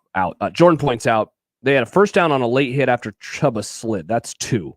I don't know the third. I don't either. I'm trying to find when they. I saw on Twitter. I just was going off a tweet. That was okay. So that's the 2. I think that's the 2. You maybe Ravi, the one that you saw was first downs after Casey got hurt. It said second half, but okay. Yeah, either way. They might have been counting the one that got called back on accident. Yeah, either way, not very good. Jed says halftime score was 20-9 with us getting the ball to start the second half. Mickey said they went with Chuba because of passing. Did this staff panic? We set the tone on that first drive, and who knows? Yeah, that was definitely the drive that could have, made the game a little more interesting. And I'm really surprised that they didn't go with Logan at any other point in the second half. I thought for a while, because I was talking to people, I thought, okay, maybe he's just hurt. Maybe that's why we're not seeing him out there. Yeah, I thought that he may have hurt himself at the end of the first half on those couple runs that they had. Mm-hmm.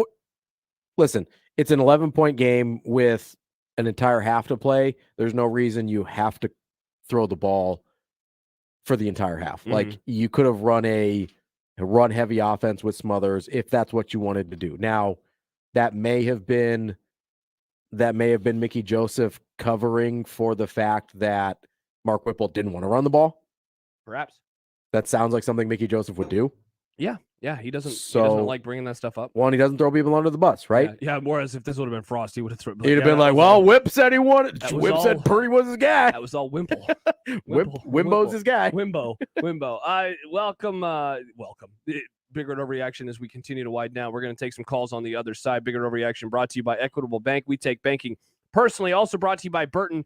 When your plumbing's hurting, just call Burton. And brought to you by Coors Light, keeping Nebraska chill. We have one segment to go. That means that we have just a few calls left. We'll see if there are any odds and ends on the Twitter machine, in the text messages, and I don't know, maybe the comment section on the YouTube. What do you think about that, Chance? There was a funny one a few minutes ago. Let's find that one real fast as I scroll. Man, the comment section on the YouTube is just it's popping. Chris says, what hurt more, Ramir Johnson dropping the ball or the ending of House of the Dragon? Chance, thoughts? I'm gonna say House of the Dragon. It hurt more. Did you see what Vagar did to that kid? Yeah. Spoilers. Yeah. Spoiler. Thank you. I didn't say what. Yeah, that was Spoilers, man. tough look for the kid. Yeah, it's true. Tough look for all parties. Tough look for the Targaryens. If your kid has an eye patch, just be warned. Things will go bad. And if any of your kids out there have an eye patch, let us know. I'd love to know if any of your kids have. They don't have swords, do they? Don't see a lot of eye patches these days. You don't. I don't remember the last time I saw an eye patch. All right, we're going to come back and wrap up the show. Isaac, Matt, Joe, and more. Stay right there. We'll get to you when we return here on 1620 The Zone and 1019 The Keg. Hi, I'm Mark Evans, owner of Burton AC Heating, Plumbing, and more. Join us in supporting Food Bank for the Heartland. Right now, if you donate 5 cans of food, you can get a furnace safety inspection and cleaning for only $55. We'll take your donation right to the food bank. Checking your furnace now is a great way to avoid emergencies later. Request service at justcallburton.com.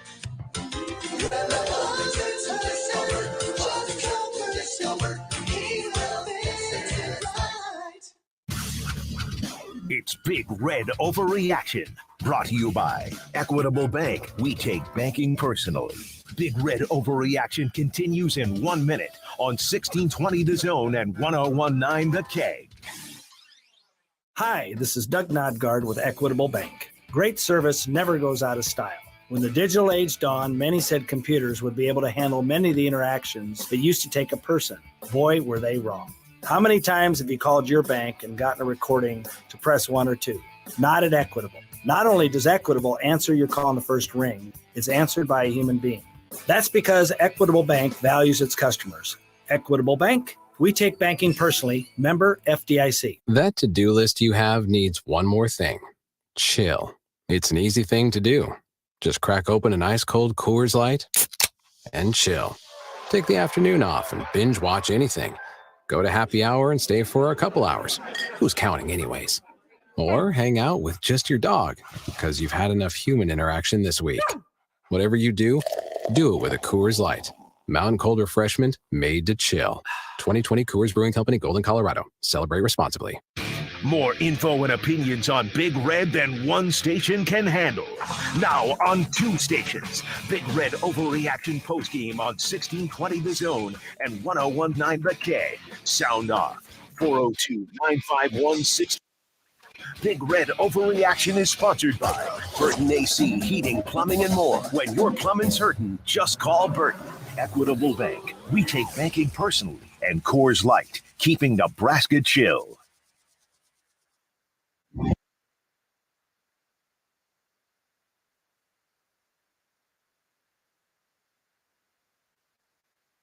Chance, for old time's sake, can you see that phone call earlier one more time? We've had some interesting ones tonight. Wimbo, Chandler. Wimbo and Chandler. That was great.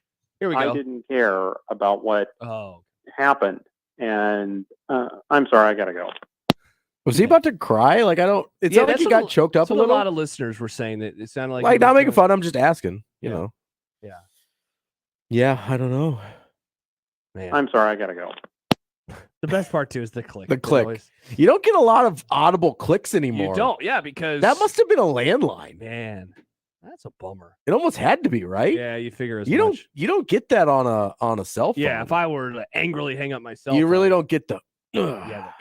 Gotta get those folding touch screens back in so you can. Do that. Yeah, the noise. By the way, Michigan State took the lead on the Wolverines 7-3. I don't know how, but Michigan is now very quickly right back down the field. First and goal. JJ McCarthy is 8 for 10. They're at the 8-yard line. You want to guess what Tommy DeVito was today? Did he have 2 incomplete passes? He did. 20 for 22. Unreal. How about this? Tommy DeVito. Danny's son. Bishop just tweeted this out after the Ramir Johnson drop. Now he puts drop in quotes. I don't know why. I started blasting. Bang! Bang! It was a drop. I don't know why he put it in quotes. Illinois, 20 points, 47 plays, 225 yards, 4.78 yards per play. Nebraska, 0 points, 25 plays, 35 yards, 1.4. I mean, yeah, you could blame it on a drop, or also, like your starting quarterback went out of the game, so that's a factor. That's why it's such a great dividing line, because it's the beginning of like, oh, this sucks because they probably just cost themselves something major, and they did, and then the quarterback got hurt a few plays later, and it's like, oh, okay, well, the game is now over. I'm with you. If he catches that, I don't think they win. But No, they don't. I would love to live in the world where he did, just to see what would have happened. Illinois kicked their ass, man. Like, that's what it was. Yeah. Like, maybe it looks a little closer for a little longer, but Nebraska didn't play well enough to win that game. No, they just didn't. 402-951-1620. Last few calls as we wrap up on tonight's edition of Big Red Overreaction, brought to you by Equitable Bank. We take banking personally. Shad, what's going on? Hey, guys. Hey, I don't envy Nebraska media when we're in this era that we've been living through for, it seems like 40 years now. But this is the Nebraska show, right? Chandler and Wimbo, I'm not sure who those guys are. I thought maybe we had, I don't know who they are, but maybe if we could hire them before Monday, that'd be great. Uh-huh. But everybody calling in, and you hear the same line year after year after year when we run into these eras of futility. And it doesn't matter who the coach is. Everybody wants to go back to the option offense. Always. And we all love what happened in the 80s and 90s, and I miss it as much as anybody. I'm hoping we get back to something resembling competent football sometime before I'm no longer upright and breathing. Ugh.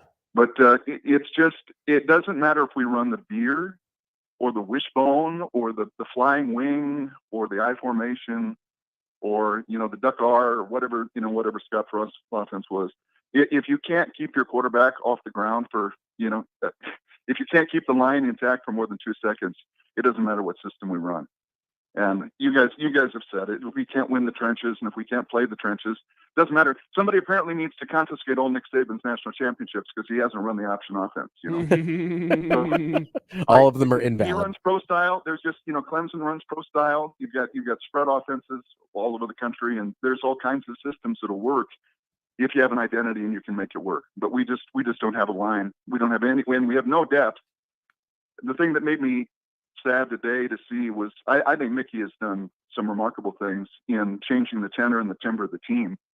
But when Cody Thompson went down, it was clear in the body language of the team. They knew next man up under center wasn't going to be able to get it done, and you could read it. You could read it in their body language. I was sad to see that, but it's hard to argue with what happened after that offensively. And when you're down to one player, and if there's only one player that can run your offense, it's part of what Tom Osborne used to say about passing offenses. When you throw the ball, there's 3 things that can happen to the ball, and 2 of them are bad. And if you don't have top-notch talent, quad A talent, 5-star talent under center year in and year out, you're just going to be at a disadvantage. So there's a lot to think about in getting the next staff. But I hope everybody can hang together and try to keep the coordinator's name straight. And it's or quarterbacks. It's an interesting. Or quarterbacks. It's an interesting time to be a fan and to see who the fans were and who the people are that just they only want to hang around if we win national champion. 4 national championships out of 5. Mm-hmm. But I hope we can get back to some semblance of what we all love about Nebraska football. But I really think Mickey's done some incredible things just in a short time. Maybe a lot of it doesn't translate onto the field in ways that we wish, but I do see a difference in the way that the kids play for him. And I see passion on his part, and I see it reciprocated on the part of the players too. And I'd like to see him retained in some capacity. I don't know whether it's as head coach or not. I think maybe that's a stretch, but I think he does bring a lot of intangibles and a lot of really good things to the sideline and to the lives of the young men that are there too. So I'm glad to see him get a shot at least. And if he can hang around, I've heard rumor that maybe if Dave Aranda is going to be the guy that Mickey might still be, Mickey might still have a position because they have history or whatever. But that's all I've got. But it doesn't matter what kind of offense you run. Going back to the option, can you imagine what the option would look like with the offensive line that we have now? Oh, God. Thanks for the call, Shad. That sounds like a horror story. Also, there's an epidemic going on right now. Cody Thompson's not his name. That was because now the comment section is very, very funny. A lot of people just saying Cody. See promise Secret agent Cody Banks. Yeah, from Chance. Our star wide receiver, Torrey Palmer. Oh, my Lord. I was pissed when Adam Martinez transferred to K-State. You mean Doug Aran? Oh, Lord. All right. A few more calls as we wrap the show up. Isaac is up next. Hi, Isaac. Oh, can you guys hear me? Hear you great. All right, then. I'd just like to say a few things about the ABC broadcast. So whenever Nebraska is on the big national station, they always harken back they always show highlights from the good old days because we eat that kind of stuff up. And I think I'm the youngest person to ever call your show. I was born in 2003. Oh! 19 years old. I've never seen success. What was your first season? The earliest moment I can remember was the extra second being added. Good God! Jeez, Isaac. So I have known nothing but disappointment. At least you've been properly prepared for this. That's though. true. The first game I remember was the Miami Nebraska Orange Bowl when they win the first national title. I was expecting good things to happen to me For the rest of your life. It did not go that way. No, but everybody's talking about the option and strength training and all those things were important to our success. I think the most important thing to our success was Tom Osborne. Even those last two ones with Devaney, he was the offensive coordinator. The problem with Nebraska is since like World War II, let's say, because I know nothing about before that, is since World War II, our success has been boiled down to the fact that we landed two of probably the top 10 greatest coaches of all time. Osborne probably being top 5. And I just like to know is when we hire whoever we hire, I think Trev will probably he'll make the right decision because I trust him. I think he's our first competent AD in a long time. I just want to know by like year 4, let's say, like what are our expectations for the head coach? Are we looking at playoff spots? Are we looking at 9-win, 10-win seasons? I've been gaslighted for 7 years on just horrific football, and I honestly really don't know what it looks like beyond old highlight videos that pop up on YouTube. So I'm just completely lost on what I should be expecting, because when I look back to the past, is you guys lived it, and people like my dad, who's why I'm such a big Husker fan, got to experience that. But I think that largely boiled down to we had the greatest head coach of all time, maybe outside of the Bear and Nick Saban. Anyways, thanks for taking my call. That's really all I have to say. Thanks. Isaac, man, props to being a Nebraska fan after having to deal with that crap. Real quick, Bigger Overreaction brought to you by Coors Light, keeping Nebraska chill. 2 things. He hits on something that I think about a lot that we don't talk about enough. And this is going to sound so funny to say it. Got some real Brian Windhorst energy right now. Tom Osborne was a great coach. And I, in a way, I think he's kind of underrated. As revered as he is, there's like this idea of plug and play with this program that is not going to happen. They had the best coach in that era at their school. Best coach. They had a staff that had consistency, that was a recruiting machine. Oh, but they just outworked everybody. They did, but they were also loaded talent-wise. Yeah, they recruited as well as anyone in the country. They had the equivalent. I mean, look, Osborne didn't win like Saban does, but I mean, they had the Dabo Sweeney, I guess. Whatever they had, Sure. they had that coach in that era. What's an expectation for things moving forward?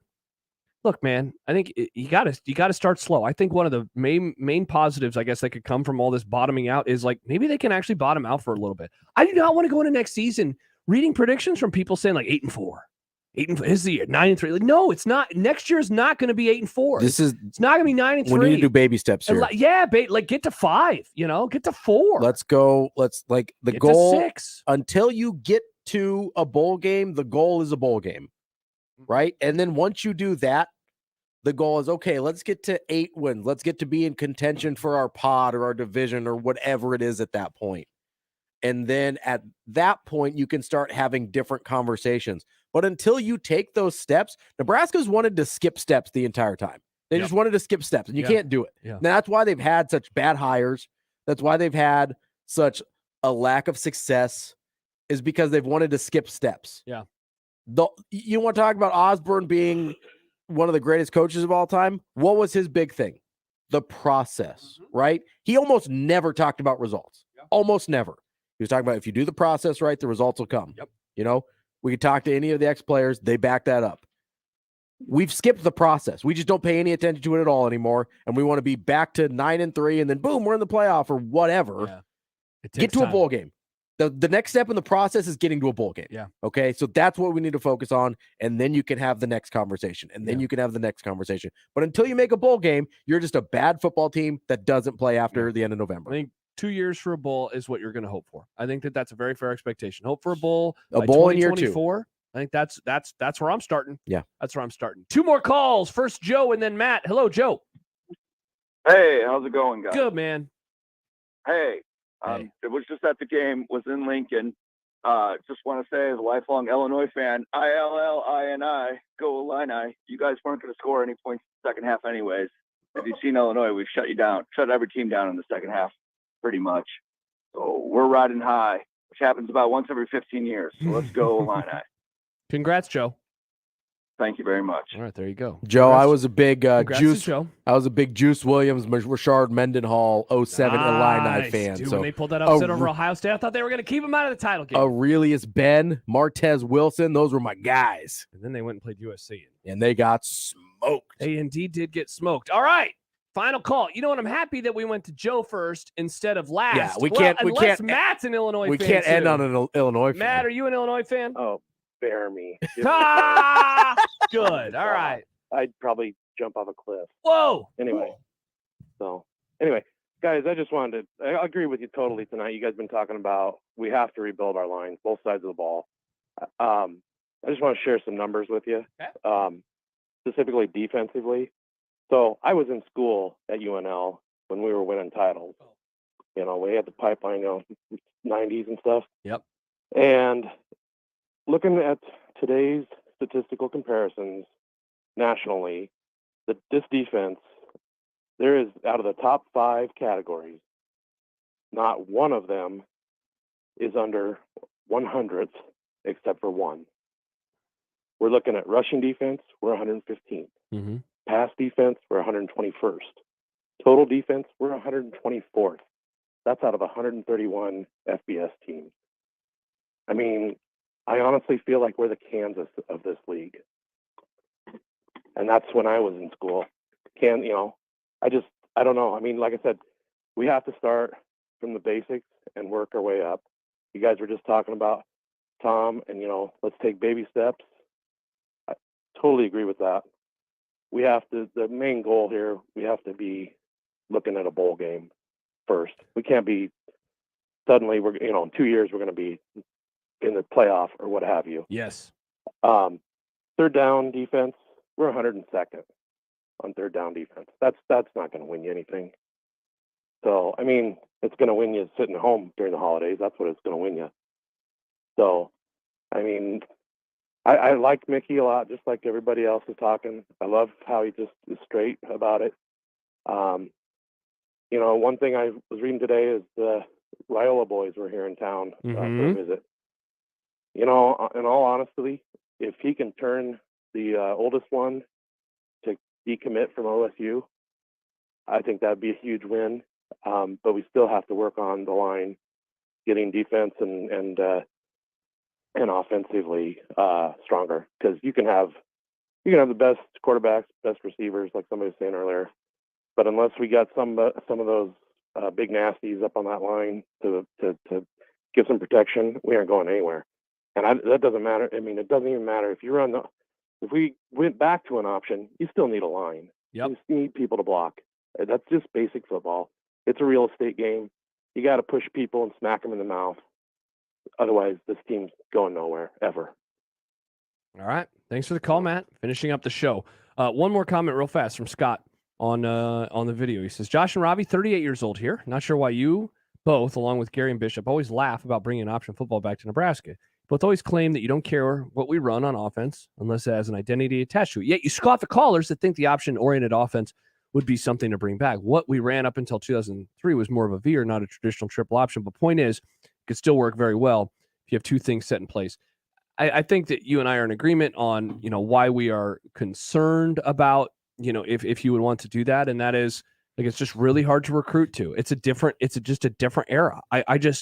Also, you have to have a coach and a group of coaches that know how to develop and recruit to it. And like Georgia Tech ran it with some success, right? A lot of success for a while. Man, they bottomed out so bad. They were very inconsistent towards the end. Here's why I laugh at it. It's not because it can't work.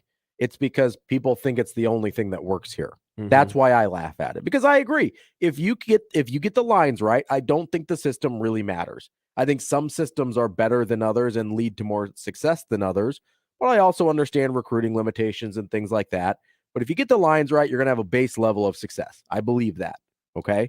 So you could have listen, I'm all for offenses with option principles, but I want a modernized version of that. I've mentioned a couple of guys, Gus Malzahn, Jamie Chadwell. They have heavy option principles in their offense, and I like them a lot. But when people are calling us, they're not talking about Jamie Chadwell's offense.